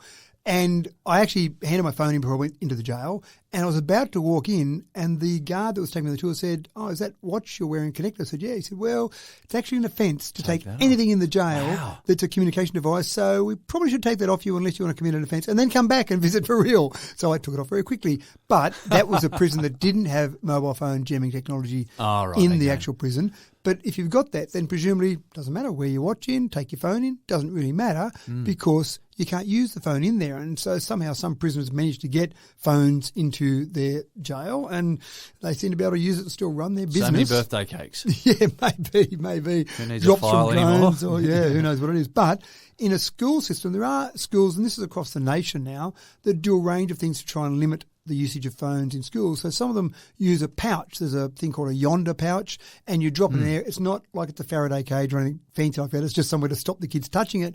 But there are clips that people post that show you how to get around a Yonder pouch. So theoretically, you come in the morning, put it in the pouch, and it's locked up by the school, and you can still keep it there so that you don't get your phone stolen or lost. But then there are these clips out there that show how you get a strong magnet to undo the Yonder pouch, or even smash the actual locking mechanism on the ground hard enough, and that will actually unclip the magnet on there. So kids get around things. Yeah, no, kids get around things, but just so long as the kids aren't, if the kids aren't using it during the class time, it doesn't need to be in the Yonder pouch at all. It could be in the bag or anywhere, couldn't it? It could be anywhere. It's the idea of having that pouch and what comes with that. I think that helps to maintain the order, shall we say. Yeah, that's right. So I think one of the problems is when you try and put other processes in place, kids are very good at getting around things. The proposal by the new Premier, he was opposition leader at the time, but new Premier Chris Minns, was to just put a blanket ban on schools for mobile phones, high schools we're talking about here. But maybe technology is a solution rather than a pouch or just saying to kids don't use your phone in class or whatever it might be. And so the technology that's in use is that same sort of technology in jails where it does just block the signal. Now, when it blocks the signal, it's actually blocking via IMEI, so via the serial number, if you like, of a mobile phone. So it essentially, you set it up and it just blocks all signals from all serial numbers. But if you've got a teacher or a child, for whatever reason, that needs their phone, then you can actually use the same blocking technology to say, if you see this particular IMEI, it's allowed to go through. So it can be better than just blanket process of taking the phone off everyone that walks in the school or putting it in the pouch or putting it in your bag. It can be everyone. You're all blocked unless you've got a reason that you want to use it, and then we can actually allow that particular phone to go through and use the system. So a bit cleverer. There is a bit of a problem in that the Australian Communications and Media Authority needs to approve this technology yet, and they haven't done so. But again, we've got a new government now, so delivering on their promises, maybe this will start to be investigated quite seriously. So I don't think it's going to happen tomorrow, but if they get permission from the ACMA, then that might be something we see in schools, which I think would be absolutely fascinating. It will be interesting to watch what happens in the weeks that come after. Yeah. And I don't want to stir you up too much, but I do worry a lot about how kids would access ChatGPT during class if they didn't have their phone in their pocket. Oh, I can feel the hairs on the back of my neck bristling. These days, people, if you can't make something by 3D printing it, then you're probably working too hard. But what about a cheesecake? I hear you scream through the speakers. I love cheesecake, and you'll never 3D print a cheesecake. Well, folks, that may have been in 2022, you Luddites. But this is 2023, and we now live in a world where 3D printing cheesecakes is a thing, and almost anything is possible with a 3D printer. Matt, I'm a smidge peckish for a tasty techno dessert. What are my options here? Well, I haven't got one here, I'm sorry. Oh, no. You'd have to get one the old-fashioned way. But we have talked about it before. you've only got, we had the discussion about exactly how many naturally occurring elements, 92-ish. That's right. Thereabouts. Just mix them together, spit them out in the right order. Exactly right. Now, I'm not saying that this particular 3D printer has got 92 elements loaded in. They've only got 7 ingredients. So basically you put 7 ingredients into this 3D printer and you can print a variety of foods. Now, Thermomixes are going to be a thing of the past. Oh, I hope so. My wife loves a Thermomix. But you've got, in this particular one, the 7 ingredients, you've got crackers, peanut butter, strawberry jam, Nutella, banana puree, cherry syrup, and frosting. So you've got those 7 ingredients loaded into this particular 3D printer, and then you say, 3D print me some cheesecake. Now, the interesting part was that the first examples that I looked at were cheesecake, but it didn't look that attractive. It was a bit of a floppy. So you're prepared to wear the blindfold? Well, I think you're right. If you had someone blindfolded and they had normal cheesecake and this, you'd put it on a spoon and taste it, you go, oh, it tastes fantastic. But it just didn't look right. And I think then the appeal... So it doesn't come out as a homogeneous sort of blob of all the same look? It kind of was. And they were the first one. So that was in the experimentation. And I looked at the process of this over a number of experiments in terms of trying to get it right. So all the ingredients were there, but it just didn't stand up. So they kept changing some of the actual mixtures and got to the stage where they increased the cracker portion from 32% to 70%, and then improved the structural support for the cheesecake. And lo and behold, they then had a cheesecake that came out, and just to top it all off, it had a little laser beam to lightly brown the top of it just to give it that perfect look. And once they got that right, you had the cheesecake come out and you looked at it and you went, that's a cheesecake. That looks just the same as the cheesecake that I go into the Cheesecake Factory and buy off the shelf. Goodness and it tastes the same because guess what? It's got all the same stuff that's in the cheesecake as you would normally buy a cheesecake. How far away are we from printing vegetables? Yeah, a long way. I'm just not sure that we've got that technology yet. But when we talk about processed foods, let's face it, they're processed foods. So you can take those processed foods and mix them together. As long as you mix them together in the right way in some sort of 3D printer, then you're probably going to get a processed food. Well, any sort of food is just a mixture of protein and lipid and carbohydrate and these essentially organic molecules. If you can organise those, why can't you print yourself an apple? Well, I think you're right, theoretically, but I just don't know how close we are. They've still got to be able to do it. That's right. Whereas with things like this that are processed, so if you've got sticky date pudding, if you've got banana cake, if you've got chocolate cake, whatever, cheesecake, I can see that they're much easier to do because you are taking processed foods anyway and mixing them together. So that makes sense to me. Again, getting fruits and vegetables, wow, that'd be fantastic. Imagine some of the people starving around the world that we could produce foods for. Apologies to any farmers out there at the moment listening in, but surely... But I'm thinking about a mission to Mars. You've got a 6-month trip. It's so much easier just to pack all that protein into a tightly sealed packet without any airspace at all. Yep. And you can be printing yourself cheesecake all the way to Mars. That's right. 18 months, or is it a 6-month trip? Turn up 50 kilos heavier than when you left. So it is fascinating. 3D printing, we talk about 3D printing a bit with different things you can print, but 3D printing food, wow, that's next level, isn't it? Yeah, it is. Well, we're going to kick off this week's Look into the Future with a quick and ironic glance back over the shoulder into the past. Half a century is a significant slab of time, and it's worth noting that some pretty big things are celebrating their 50th anniversary in 2023. For a start, the Sydney Opera House opened its doors in 1973, so it turns the big 50 this year. And in the US, the Watergate hearings kicked off 50 years ago. Now, Richard Nixon would not be the last president to find himself in very hot water, very topical this year in particular. The film The Godfather claimed top gong at the Oscars in 1973, and this little black duck was born in a chilly corner of New England tablelands. And the very first mobile phone call was made by Martin Cooper in New York. I wonder if he was talking about Richard Nixon or the Oscars, Matt. Well, what's the story behind the first mobile phone call? That's really interesting because I've heard the story change from Martin Cooper. I've actually talked to Martin Cooper. Oh, you have? Yeah. You've met the man? Well, not in person. Okay. By phone, obviously, because that's how you talk to someone like right. Martin. But I was going to get him to Australia at one stage to do a promotion anyway. But turned out he was a bit too old and didn't want to travel all the way to Australia, but seemed like a lovely man. And I love the story that he's told over the years about the first phone call. So 3rd of April 1973 was that first phone call. Now, he worked for Motorola at the time. And he wasn't yelling into the phone, buy, sell, like we used to joke about in the 80s? No, not until a few people on Wall Street started getting phones. But his big rival at the time was Joel Engel, who worked for Bell Laboratories, which was a part of AT&T. Now, the competition was going between Bell and Motorola to see who would be able to have this first cellular mobile phone. Bell were probably focusing more on car phone type technology more so than a handheld. And I say handheld very loosely because you needed to be Arnold Schwarzenegger to lift up one of these handheld devices. Yeah. So Motorola decided that they thought the more portable version was a better way to go. I remember reading some stories, say 20 years ago at the 30th anniversary, where Martin Cooper told the story that he picked up the phone sitting on a New York corner and said to, like, ring Joel Engel, his great competitor, and said, Joel, I'm calling you from a cell phone, or Joel, guess where I'm calling you from now. But the latest version at the 50th anniversary said, hey, Joel, I'm calling from a portable cellular phone, which was different to the Bell Laboratories one that was in a car. So I don't know what was actually said.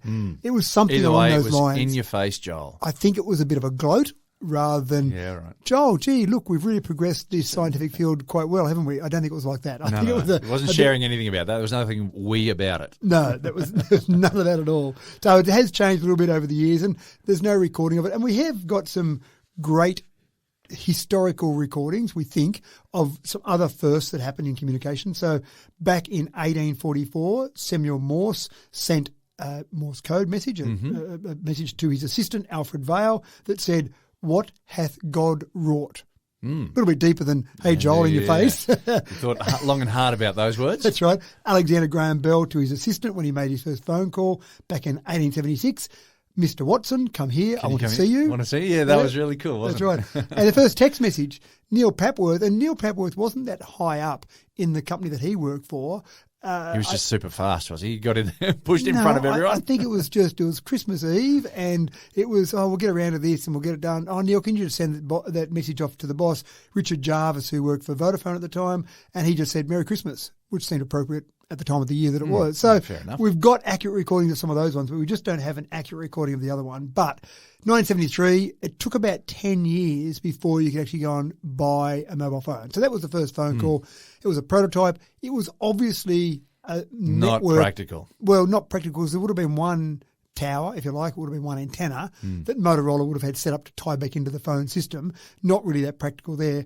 10 years later, finally, you had... And it also came with a humongous battery pack, didn't it? You had a handbag that you had to carry around. Well, this one was a handheld, but it was 1.2 kilograms. So it was a fair old handheld to carry around. Yeah, right. Later on, they got to the bag phone style that you're mentioning there. But the first one you could finally buy was a Motorola Dynatac 8000X. It was what commonly became known as the brick phone. It was huge. It was a bit smaller than that first one, but it was about 1.1 kilograms, so a little bit lighter, 23 centimetres long was the height of the phone. Wow. And with that huge battery, it could give you 30 minutes of talk time. So not that impressive. And then you want to recharge it, so 10 hours to recharge. So you do your little 30-minute phone call and then plug in for 10 hours. Right, I can hardly wait to get this phone going again. So having a few batteries would have been the go, maybe 10 or so batteries. I think you were better off just going down to Toy World and picking up yourself a pair of a walkie-talkie or whatever. That's right. The other thing is that they weren't that popular at the time because in today's money, about $21,000. So you didn't rush out and get them. Status symbol. Status symbol, definitely, and where you could use them, not many places, because the actual carriers had to start to build the mobile phone network. We think we've got it bad now with various black spots as we travel around, where you can imagine then you'd have two corners in New York and a corner in Chicago or a corner in LA that you might be able to use it. If there was any people walking around going, this will never catch on. I'm sure. They haven't got the infrastructure for it. There'll be no infrastructure there. How could this possibly ever work? And, of course, now some carriers started to build some other towers. But it certainly changed a bit. We were actually quite early in Australia. We were quite early on the bandwagon. In 1981, we had the 007 system. It was called the PAMP system, PAMTS, the Public Automatic Mobile Phone System, but it only worked in a car and it didn't actually hand off cellular to cellular. One of the big advances that was made with the cellular phone network was they reused the same frequencies. When you had non-adjacent cells, you reuse those same frequencies. So it meant that in this cell, I would use so many frequencies. Then I'd travel to the adjacent cell and I'd use different frequencies, and I'd keep travelling, and the next cell along would use those same frequencies again that I had in the first cell. That was the real advancement with the cellular network. That system back in 1981, which all numbers in that system started with 007, which was probably someone having a joke, maybe. I don't know. Surely from a James Bond perspective, someone went, this would be good told fun. by MI5 to use that. Yeah, probably that's right. But 1987, we actually got the proper cellular system. So it started in New York in 1983, the cellular system that we kind of know today, or the latest version of.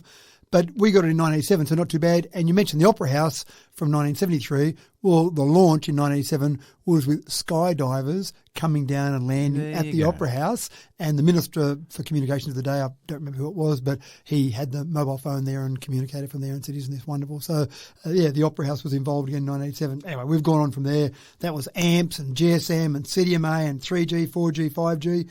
But Martin Cooper still has something to say, and he's still talking about phones and talking about where he thinks they'll go. 94 years of age is at the moment. Oh, wow. But he still had a few things to say about where artificial intelligence will take us with mobile phones, augmented reality, holograms. He said in the next 50 years, as much as we look back now and go, wow, it's changed just a little bit from those first days, in 50 years' time, his prediction, which is probably pretty safe, is that people in that day will look back and go, what? They had that sort of phone, a smartphone, all those apps on there? How silly is that? That just seems crazy. But it is better. I remember talking to one of my young staff members one time, and I said something along the lines of, before we had a mobile phone, and then the staff member pulled me up, hold on, what do you mean before you had a mobile phone? Haven't they just been part of your life like electricity and cars ever since you were born? I went, no.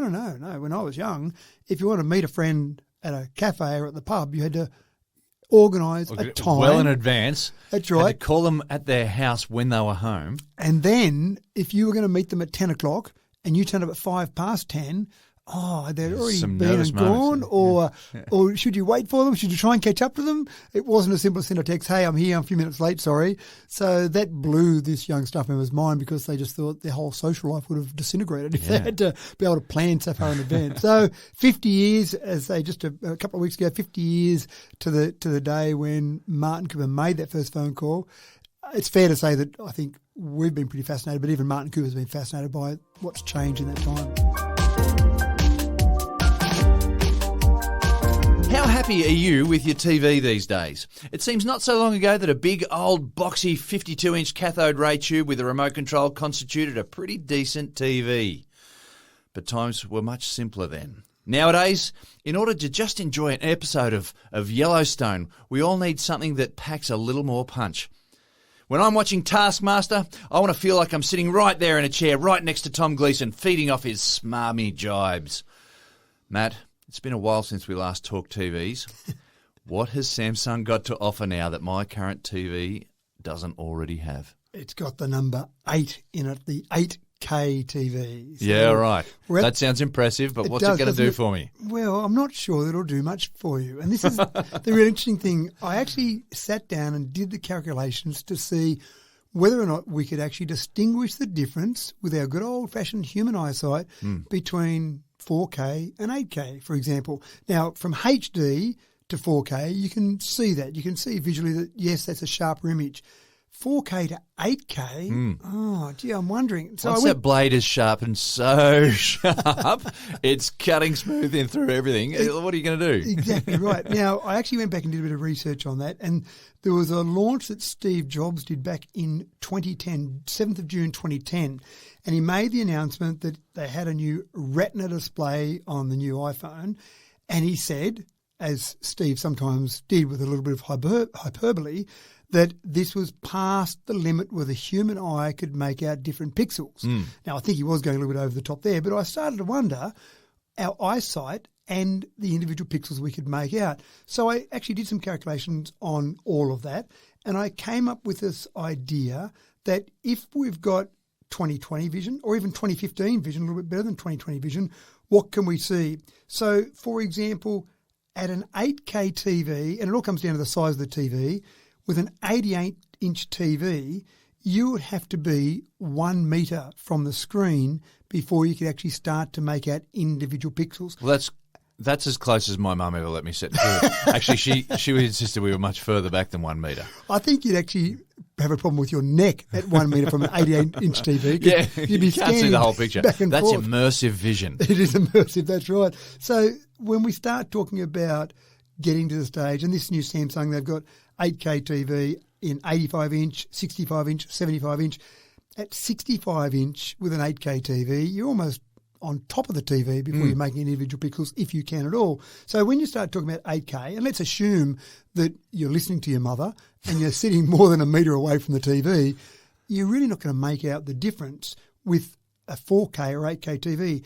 A 4K TV at 75-inch, you've got to be less than 2 metres from it to still make out those individual pixels. So again, you're sitting back at normally I'd probably think you'd be sitting at 4 metres from a TV, typically in a lounge environment, before you're sitting down to a comfortable sort of environment. So when we start talking about 8K TV, you do start to wonder why. Do we really need them? Does it make a difference? And I hate to be saying this because technology, I normally say, just get it. Whatever it is, just get the new technology. Upgrade regardless. But I think where we're really going here is this is 85-inch. At the moment, if you want to go and buy one of these Samsung 85-inch babies, $12,700 in Australian dollars, so not cheap. But I think where they're really going is when you see the differences, when you get to 85, maybe 100-inch, maybe 120-inch. Right. That's when you really start to see where you really need these 8K resolutions, because obviously as the TV gets bigger, each pixel gets ever so slightly larger. And if you're sitting at that distance away, that 4 metre distance, for example, you get the TV big enough, you might be able to start to make out individual pixels. It does sound good from an advertising perspective, though. 4K TV, you need an 8K TV, and we just happen to be the ones that actually have got it for you. But how big is a screen that's too big? When you cannot fit it on your wall, I guess. Well, the next thing is that you'll have to be going into your white goods retailer and buying your TV with an upgrade for your lounge room, because you'll need a bigger lounge room, a bigger wall in your lounge room before you say, well, I can't actually fit it in my lounge room, but gee, it'd be great to have that 120-inch. Sometimes you might have those for commercial displays, for example. Yeah, right. But if you're a manufacturer of TVs, you're trying to manufacture to sell to a mass market. To a domestic market rather than the commercial market. If your only market is some TVs on display in a shop or out in an arena somewhere, you're limiting yourself you're not going to sell that many, are you? So putting them in the domestic situation in a home environment, that's where you want to be. So you're right. I don't know whether 85-inch starts to get a bit too big for a normal lounge room. 100-inch starts to get too big for a normal lounge room. It does get to the stage where you feel like it encompasses your entire wall. That's right. And maybe that's what the plan is, just when you're a wall. Checking out a house, when you're checking out a house to either to rent or to buy, you've got to check out that lounge room wall just to see how big that lounge room wall is. To see if it can fit. To see if you can get your TV, measuring out the doors and stuff. That's right. Getting it in there too, that's part of the problem, isn't it? I've just got to take off some of your roof and rip out a hole in your ceiling just to get that TV in. Tail wagging the dog. I don't get it anymore. I don't understand the modern world. Oh, dear. Please, James, please. So anyway, I should talk about the TV. It's a QN900C. 8K smart TV. It's their QLED technology that they talk about, which is the Samsung way of saying LED, but chuck a Q in front of it to make it proprietary somewhat. Nice TV, but I think the thing is with 8K, you then start to need to get your content in 8K. Now, I remember a couple of years ago, I saw that the Japanese broadcaster NHK, which is the equivalent of our ABC in Australia, they launched a new service that was broadcasting at 8K. But they haven't got much content they can broadcast because most movies aren't available at 8K, for example. So there's a fair few steps to go through. Having the 8K TV sounds great, but then you've got to get some content providers. The broadcasting to be sent to you. Broadcast it or stream it or all the rest of it. So it sounds really good. Sounds pretty impressive down at the pub saying to your friends you've got an 8K TV. Yeah. Are you going to notice a difference? At this stage, I'm not convinced, and I'm not convinced, I hate saying this, James, I'm not convinced that spending $12,700 on that technology is going to do a lot for you. Oh, I'm sorry. It's a status symbol, perhaps. Maybe. We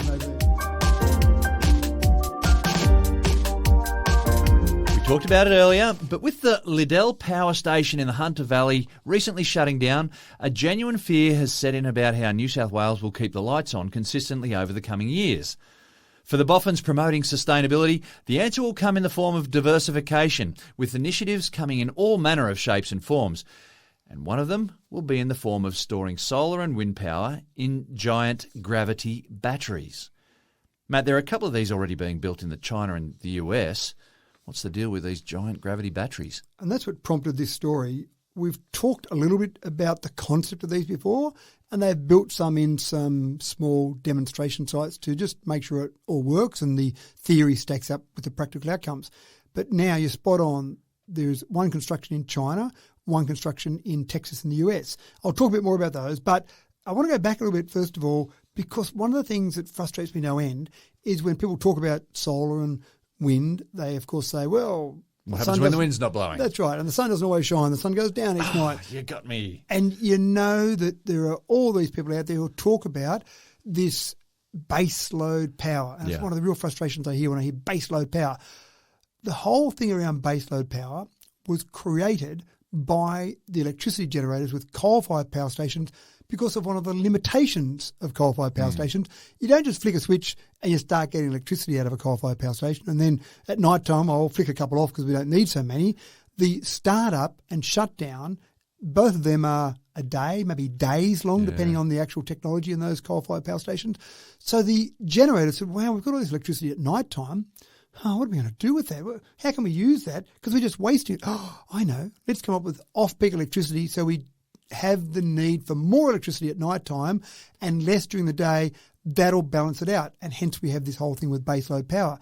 There were some pretty clever inventions, and it goes back to 1938 when the first ripple meter was created. So you had then meters for electricity, and then you put these ripple meters on, and they had the ability for the electricity generator to send a ripple down the line of a different frequency to turn on a ripple meter and then turn it off. And that's how you get the charging for off-peak. Yeah, right. So, for example, at 10 o'clock at night, they would get a frequency come down the line. Oh, there's that frequency. I can now turn on my metering so that can start using off-peak electricity. 6 o'clock in the morning, turn it off. But hold on, that's not good if everything comes on at the same time and everything goes off when that ripple comes through. So the ripple meters themselves, after they get the ripple notification, have a randomised amount of time before they come on, usually within minutes. So it's quite clever technology. Yeah. And so that's how we've got off-peak, for example, hot water systems or off-peak slab heating systems. Some people even have their pool systems, their pool filtering systems hooked up to off-peak. So whole range of things. But that's why we've got this base load of power, because the generators had a limitation in coal-fired power. Now we've got a limitation in sun. We don't have sun at night time. And we've also got maybe not wind blowing all the time. So we've got to have some way of storing power. Now, forever and a day, generators with coal-fired power would have loved to have a way of storing power because they're generating this power, Yeah. they're burning coal, and we can't use it, so we can't charge for it. They would have loved to have a way of storing it, but the easiest solution was just to put more coal in and burn it, so they didn't worry about it too much. But now we've got the problem.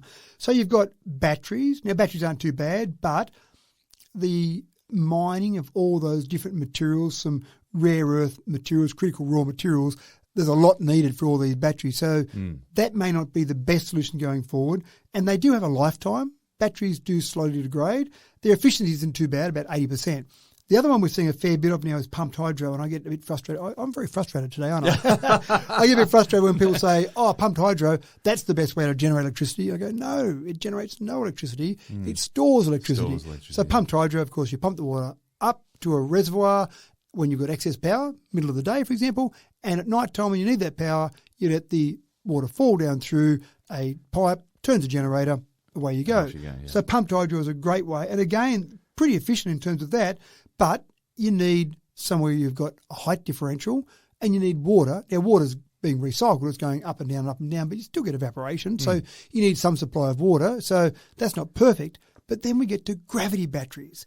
And what I love about gravity batteries is the concept here is you take a large weight, a big, say, cement block, or in this case they use some rammed earth, and you put it on some pulleys, and then when you've got excess power, you use those pulleys to lift the weights up. So you increase their potential energy, if you like, if you want to get scientific about it. Yeah. And then when you need the excess, or you need that power that's been stored, it's stored as potential energy. You let that big weight fall, not just randomly falling off a cliff at 9.8 metres per second. You let it fall in a gradual fall, turning a turbine, and it generates electricity. So you're turning that potential energy into kinetic energy to generate power. again, very efficient. So you're not losing much each time you do this. And so this is a great way to do it because all you need is somewhere that's maybe the size of an office block. So and again, depending how big you want it, and it just is a matter of the bigger you build it, the more power you can either store or generate at the same time. And if I look at these two examples in China and in the US, the Chinese gravity storage system they're building can store 100 megawatt hours of electricity and a maximum output at any one given point in time of 25 megawatts. The US one is smaller in storage, 36 megawatt hours, but its output is similar in terms of 18 megawatts. And with this, it's kind of an equation you can do about how wide you make the gravity storage device, the whole building, or how long you make it. So the wider you make it, the more pulleys you can put up. So that means the more output of power you can have at any given point in time, the more instantaneous power. The longer you do it, you can store more of the weights. So therefore you've got more battery storage capabilities. This is amazing. But sorry, did you already say how we get the weights up high? So when you've got the excess electricity. So when you're right, okay, sorry. middle of the day, you've got solar power, go, wow, we've got too much now. What are we going to do with that extra power? Oh, lift some weights up. Yeah, so right. you lift them up, so then stored at a high level. Of course, that the makes sense. technology in these is fantastic because you've got all these pulleys. I saw one as one of the demonstration systems working, and you've got all these pulleys and all these weights, and there's just this constant motion of weights coming down, another one being moved in a position ready to go, and then it falls down. 1.9 metres per second they fall. So obviously the higher you can make the building, the better, within reason. But you just need to find an office block somewhere to build it. And in terms of raw materials, they make the weights, and these examples that are being built, they're 24 tonnes each, is the mass of each of those, being strictly correct. That's not the weight, it's the mass of each of those. Yeah. And it's just highly compressed dirt, as I mentioned before. So it's not using up all of these fantastic raw materials. They compress the dirt. They probably put some sort of setting compound in there as well. But it's just these That's weights. so clever. It is, isn't it? And so this, in terms of a battery, is fantastic. So now we might have pumped hydro. If you happen to have water nearby and some change in elevation, sure, use pumped hydro. It makes sense. You might have some chemical batteries somewhere, but gravity batteries, they can be constructed out in the middle of nowhere. They can be constructed next to a wind farm, next to a solar farm, so they can have some sort of even out of the power delivery. You can put them in an office block. You can put them in the middle of a city if you like. So anywhere you want to build this, you can have it. And silent. It's silent. I can't see a lot of noise being generated by the pulleys and the turbines. I can't see a big smoke plume coming out the top of it like a coal-fired power station. So, yeah, silent. I mean, I love the concept. This will be really important, though. These two that are being built will be important just to see how much it costs to build, how efficiently does it work. I really can't see them having a short lifetime. A chemical battery's got a fairly set lifetime.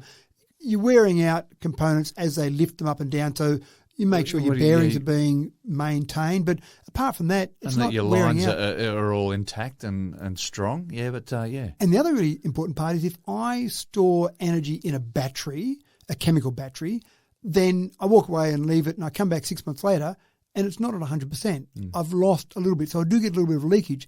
If I store energy in pumped hydro and walk away for 6 months, I come back and the top dam might be half full because that damn sun and evaporation took some of that water away. But if I put these weights at a higher level of potential energy and I walk away for 6 months and I come back, I've still got all my potential energy. They haven't fallen a bit. They haven't lost some of their mass. They're all there waiting to go. When you need me, I'm here, whenever you like. So I've got unlimited time frame of storage. I've got a device that's got a long time frame to keep operating, surely, and it's a very efficient way of storing it, and I can build it anywhere. So what you're saying is the solution to this energy crisis is initiative. The solution is initiative, but also give it a little bit of time. I reckon we'll solve these problems about no wind and no sun when we need them. Just the same as we solved the problem with all this coal-fired power being wasted in the middle of the night, we solved that problem with off-peak electricity, which if you suggested that as a solution now, okay, let's make everyone generate their hot water after hours. But what about if I'm using the shower a bit during the middle of the day and I get a cold shower? I don't want a cold shower. Well, you just have to put up with it, sir. I'm sorry. Yeah. Oh, damn this coal-fired power. It's no good. It is so frustrating when a neat and very useful little piece of technology gets hijacked by the bad guys and used for no good. Just like the mobile phone technology of 30 years ago, AirTags now have Apple and Google working overtime to protect people from stalkers. Matt, a handy and very simple device, but a sneaky way for people to get up to no good nonetheless. And we've talked about it a little bit before where Apple have introduced a system where if you're using one of their AirTags and using it for your own device, it's fantastic. Well done using technology in a smart way. But if I decide I want to stalk you and I just drop a little AirTag in your briefcase or your handbag if you carry one, maybe in your car, for example, then on an iPhone, then you'll get a warning after a couple of days to say, by the way, James, there's an AirTag that's been with you over the last couple of days, but it's not yours. Maybe someone's doing something untoward. And that's fine if you use an iPhone. But if you use an Android phone... We're cactus. That's right. Now, we know this is a big problem when Google and Apple have sat down and had constructive talks together. They don't like talking to each other normally. They're a bit competitive, and so they'd rather not have any conversations. But this has been a big enough issue, and stalking with AirTags or a variety of devices has been a big enough issue that Google and Apple have actually got together and said, we need to solve this problem together. Let's act like adults here and actually solve this problem. So we don't have people out there having some stalker really give them a pretty hard time. Already the other Bluetooth manufacturers on the market, the likes of Tile and Samsung and Pebblebee, etc., they've already agreed to this standard. So if you're using one of those devices and you install an app on your Android phone or on your Apple phone, and that will do the same thing. It'll automatically alert you, whatever type of phone you've got, if there's an app on there to say, by the way, someone's following you that's got this particular device. But again, with Apple, it hasn't happened until now. So from now going forward, if you've got a Google phone and there's an AirTag near you for a couple of days, for a certain period of time, you will actually get a warning on your Google phone as well as your Apple phone to say that this AirTag has been following you for a bit too long. Maybe you want to do something about it. Then obviously what you do is go and find it. So you might need to search around through your belongings. Where is it in your car? As I said before, maybe it could be somewhere, probably not on your body. You probably notice that. Maybe in the pocket of your jeans, your favourite jeans, who knows. But there's one near you, so maybe you need to do something about it. And it's not if it's going to be near you for 5 minutes, because every luggage handler at the airport... I was just going to say, luggage handlers walking around just getting these little alerts. Again. Another one. So it's not as if it's beside you for 5 minutes. It's got to be a period of time. And I don't know the exact period of time, but I'm guessing a couple of days, so that if it's someone that's left it near your body, on somewhere that you are regularly, and then it's coming up near your phone. So a baggage handler, if you fly every day in that same airport and a bit of baggage is lost there, maybe that would happen. But no, it's not going to be if it just... Yeah, I'm wondering if your job is to hang around in the lost baggage storeroom and how many alerts you'd get then. And presumably anyway, you go home at night. Small potatoes. That's right. But you go home at night and come back the next day. Right. So good point. You're probably not near it often enough. But look, it's a good move because obviously we talk about a bit, there's some technology out there that's fantastic, but sometimes, all the time actually, someone says, oh, I could do this with this now. We talked about people just popping them into the tyre in these wheel well of a car and whatnot, and just tracking cars around. Yeah, that's right. And people have robbed houses by that. They know when the car's away from the home, all those sort of things. But again, this is a couple of mega companies getting together to say, let's do some good for society. Fantastic. There's been talk now for a few years of this next piece of tech creating a real revolution.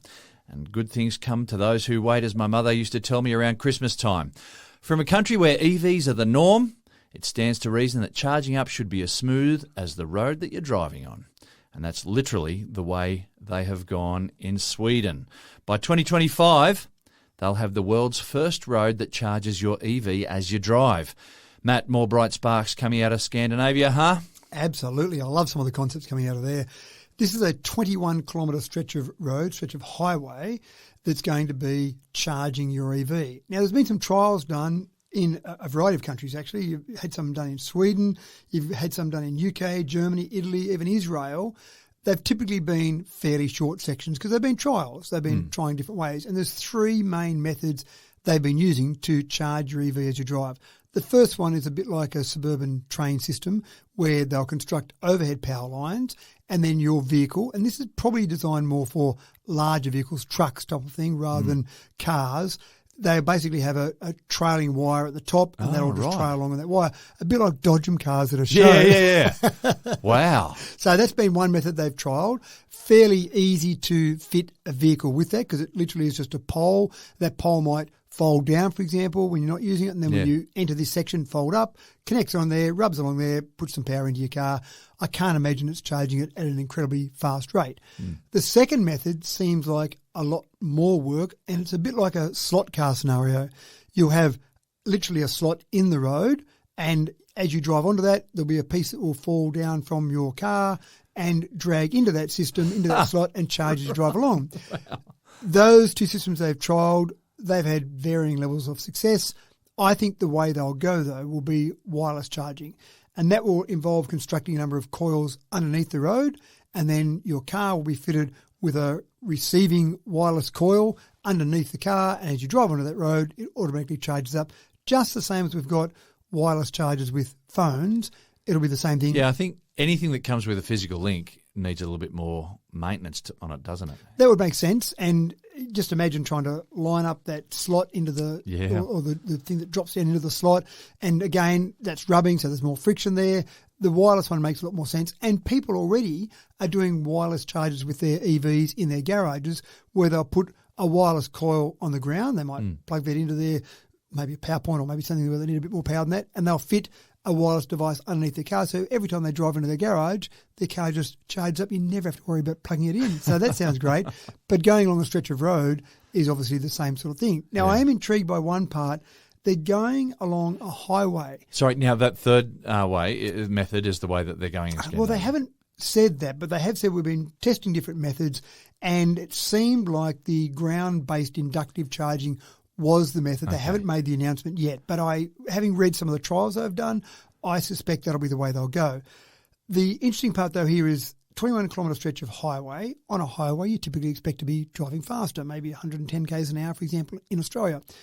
I actually thought it would be better to have a very busy road where traffic is slower moving because the length of road, that's going to be the cost of putting this in. So the longer the road is, obviously, the dearer that's going to be.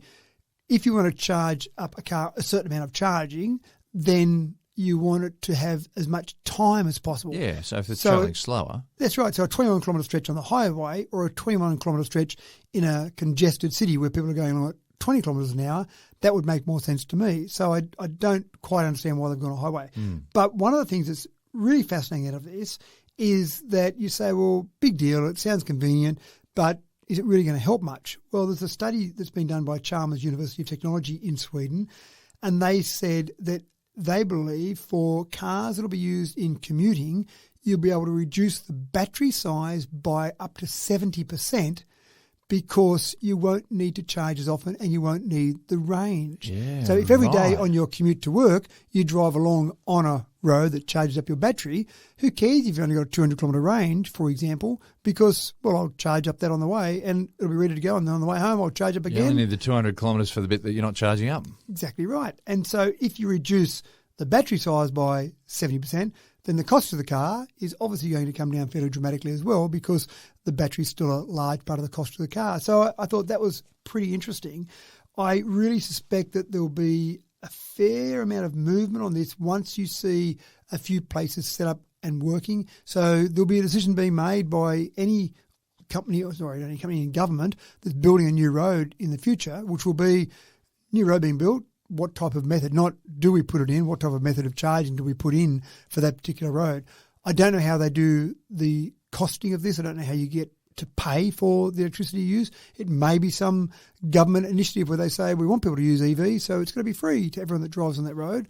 Or it may be something where you'll have an account. I'm sure it would be similar enough to set up where it only activates when your car authenticates itself against something there to charge you while you go on it. Well, I wonder if there's also going to be an issue with, say, Lenz's law. So we've got coils that are in the road that are, I assume, operating sort of with an alternating sort of current through them. So they create a magnetic field of their own, which will induce a magnetic current in your car that is going, a magnetic field from currents in your car.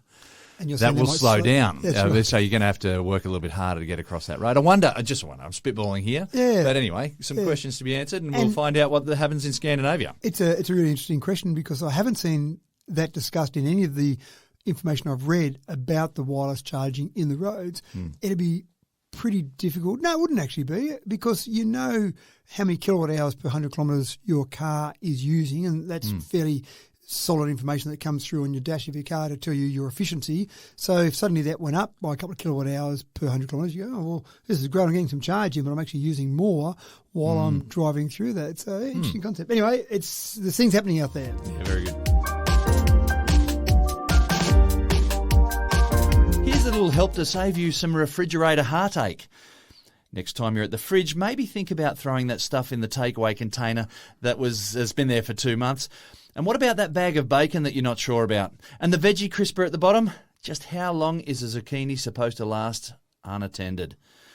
Use by and best before dates are a guide and have always been a fallback for us. But really, folks, your food can't read a calendar. It's all a bit of a guess. So now a biodegradable food wrap has been produced that changes colour as the food spoils. Matt, the days of guesswork for tonight's dinner are behind us. And this is absolutely vital to my marriage. Yeah, right. We've all got fridges like this. We have things in our fridge that have got use-by dates. Yep. That's fine. And I see the use-by date as a guide, and probably a few days after. That's right. They can't read a calendar. That's right. But Yogurt also, doesn't read a calendar. more to the point, I say to my darling wife, that surely the people who put that stamp on there of that date have got a little bit of wiggle room built in, because they don't want someone getting sick and then suing them because they used it on the day. So I reckon I've got a couple of days grace. They're going to have some wiggle room built in there. That's right. They don't want to get sued, and so the use by is actually a couple of dates earlier. Surely. Yeah. That's my logic. Maybe a week. Who knows? It could be. That might be pushing It's it. a very grey line. And best before just means it's best before. It's not off now, but it would have been better if you had it before that day. That's right. Now it's okay still, Yeah, it's but it still would have okay. been better last week. My wife takes the extreme opposite view where she says, well, if it says that date on it, that's absolutely the last date. And if they got it absolutely right, we better fudge a couple of days beforehand. So there's probably a week in between when I'm happy to use those foods and when my wife's happy to use those foods. Yeah. So we need something more accurate. So you've got your side of the fridge and your wife's side of the fridge. I think it's And getting to everything that point. she's finished with, she just nudges across to yours. Well, there's a perfect logic in that, isn't it? You go from your side and then it just moves on down the fridge to my side before it finally moves into the garbage bin if you haven't eaten it by then. But we could probably save a lot of people around the world that still don't have enough to eat if we didn't throw that food out, if we knew a bit more accurately. And that's exactly the case here. They've created this material that's made of some silk proteins and some covalent organic frameworks, which I'm not that familiar with. You may be more familiar with those. Well, covalent's just a type of bonding. But anyway, yeah. So they're made up, in essence, you've got a porous material that's got carbon, hydrogen, oxygen, nitrogen arranged in a certain way so that, exactly as you said in the intro, the packaging itself will change colour as it detects certain things being emitted from the food. Now, obviously, you've got to design the packaging to suit the different types of food. So meat would put out certain things when it's getting to a certain level of decay as opposed to fruit or maybe sense. a vegetable. So you would design it for each individual one, but once you wrap it in that, then you can put it in your fridge, open up, use it, wrap it again, and it will stay transparent until it starts to detect some of these various compounds being put out by the food, and then it detects those and changes colour. So then my wife and I can say, it's gone that colour. We really should just have one or two more days now. Well, it's a big one for the supermarkets because the supermarkets must throw out an awful lot of stuff, right? And point. so I know in some countries, I know in France that they had a program in some cities in France where they were feeding the homeless with stuff that was no longer really sellable, but still okay. And this would be able to be a better indication. Yeah. Now, what you were talking about before with those molecules as well, I reckon it's probably going to be very similar stuff between meat and whatever else you got, because the bacteria, and there are small amounts of bacteria in any sort of fresh food, that's the thing that causes the rot. Bacteria or other decomposers, maybe a fungus or whatever, and so they're just going to be giving off a certain gas, maybe a little bit of methane, maybe, or something like that, and the packaging would be detecting that sort of stuff. I'm guessing That'd be even better. And I imagine that it was different, and only because when I was reading some of the research, they talked about some of the tests they were doing with chicken and how the colour changed at certain temperatures with chicken. And then they went in to say they did some tests involving soybeans, for example. Now, it may well be that they were testing a range of things, testing for the same product. And I was actually making an assumption there that the different products would give off something slightly different. But I think your logic is better, that it's probably the same problem. You're trying to not have bacteria in there. Yeah. So if there's a certain level the of bacteria is there. You can't get rid of all bacteria in fresh food. And so that's why we keep it cool. It just keeps the activity of that bacteria very, very slow. But after a while, you just lose the fight. Yeah. So when there's so much bacteria there, it then starts putting it, as you say, certain chemicals, which then can be picked up. So it may well be that it's the same packaging for every type of food that might be in there. And I don't know whether it's different, whether the amount of activity from the bacteria in chicken has a different effect, the amount of bacteria in soybeans, for example. But we're not doing the research here. Someone else has done it for us. us. They'll come out with some plastics that we'll see our food wrapped in the supermarket one day, and we'll go, there we go. When that changes to yellow, getting close, goes to orange, yep, throw it out now, which I think is absolutely brilliant in terms of a way to basically increase the amount of food that we've got available to us across the world. Yeah, we might find out just how wrong those use-by dates were. That might be good. I can see divorces coming up all over the place. You'll never make money playing video games is that parental advice that is aging like milk. My apologies to parents who are looking for that hook to draw your young'un away from the Xbox, but these words are becoming more and more of a lie each day. The esport arena just keeps on expanding, and young aspiring folk can now do a degree course in esports and earn a lucrative position in operations in the multi-billion-dollar industry. Matt, esports have become so much more than a pastime for easily distracted adolescents. Now, my son does listen to Tech Talk, so can you just turn off for the next 5 minutes, please? Because exactly as you said, stop playing games, go and do something that's going to be a good career for you. Yeah. But with esports around, there are some of these athletes. I'm not sure if athletes is the right word, but let's call them athletes for the time being. For the want of another substitution, yeah.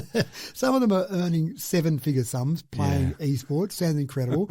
And, of course, that's all well and good. That's a nice hobby to my darling That's son. a very small number of a large group of people, isn't it? It is. That's absolutely correct. Okay, but that's the message. But you want something that's useful. Go and get an education, son. But now you can get a degree in esports. Now, my first impression is that, 3 years playing games? That sounds pretty fantastic.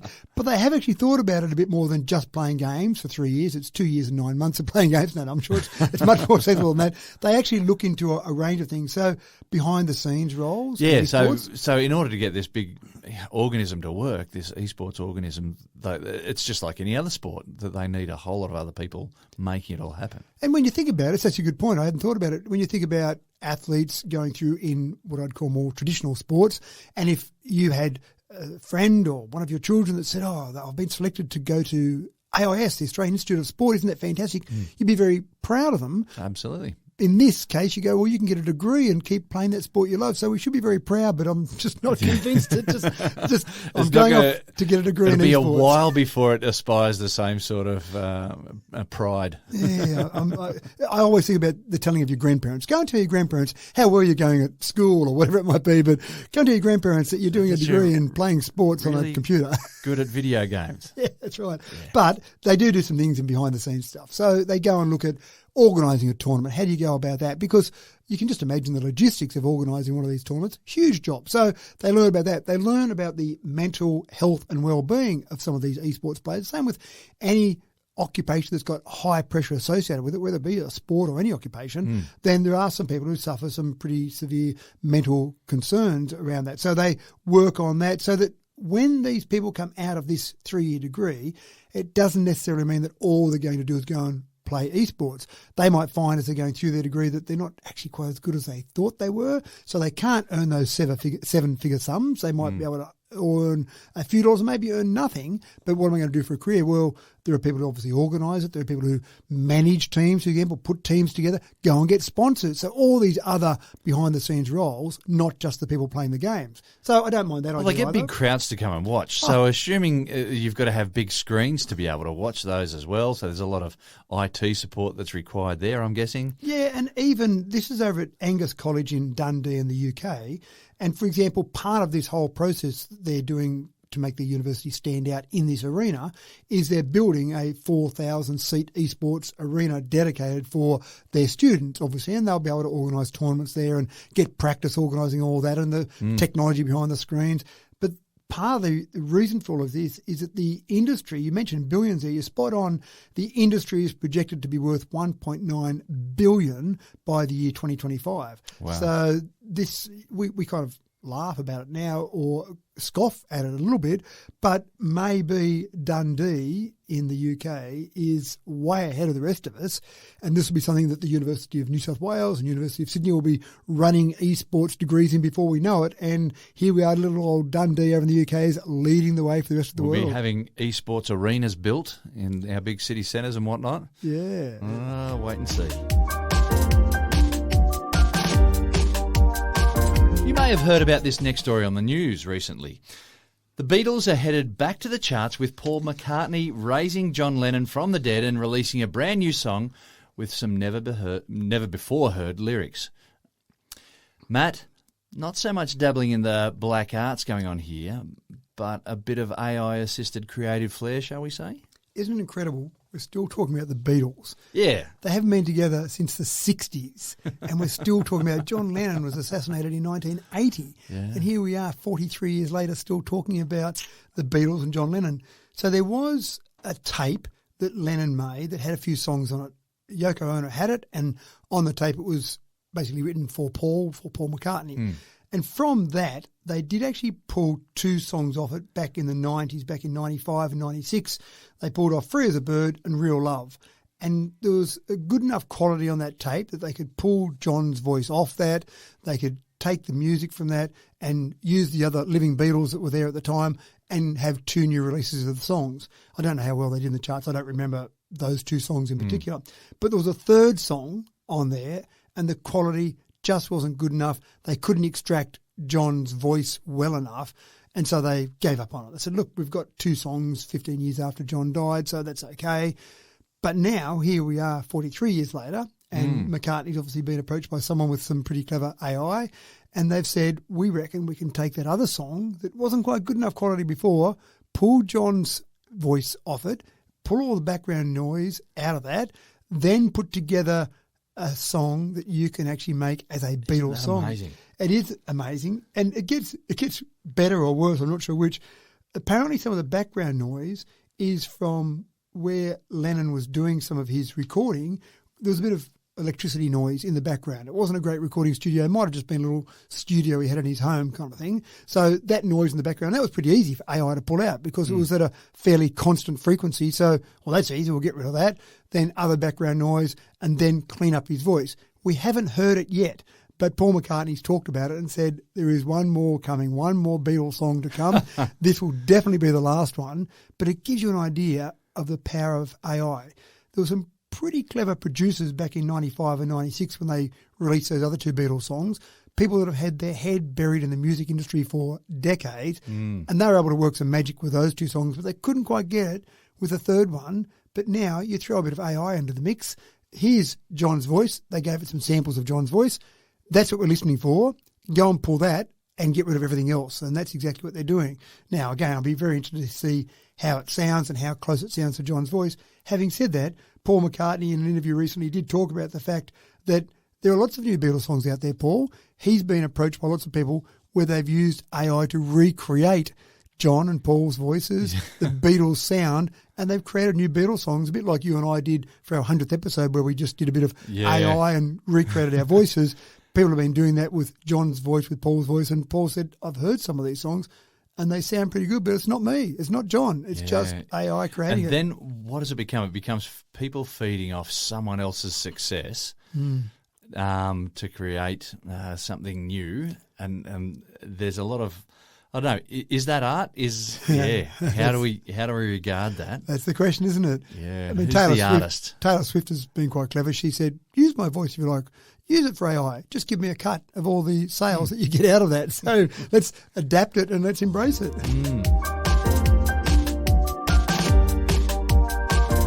And that's a wrap on a wondrous walk down the 2023 memory lane. Thank you, Tech Trailblazers, for tuning in to today's special episode of Tech Talk. It is a privilege to present these poignant pieces from the past year. Remember, technology is not just about gadgets and gizmos. It's about connecting people, powering dreams, and pioneering progress. Stay tuned for our next nostalgia-filled episode featuring the finest from the latter half of 2023. Until then, keep challenging the status quo, stay curious, and continue to be the change makers in the tech terrain. Farewell for now, and may your future be filled with fantastic feats of innovation.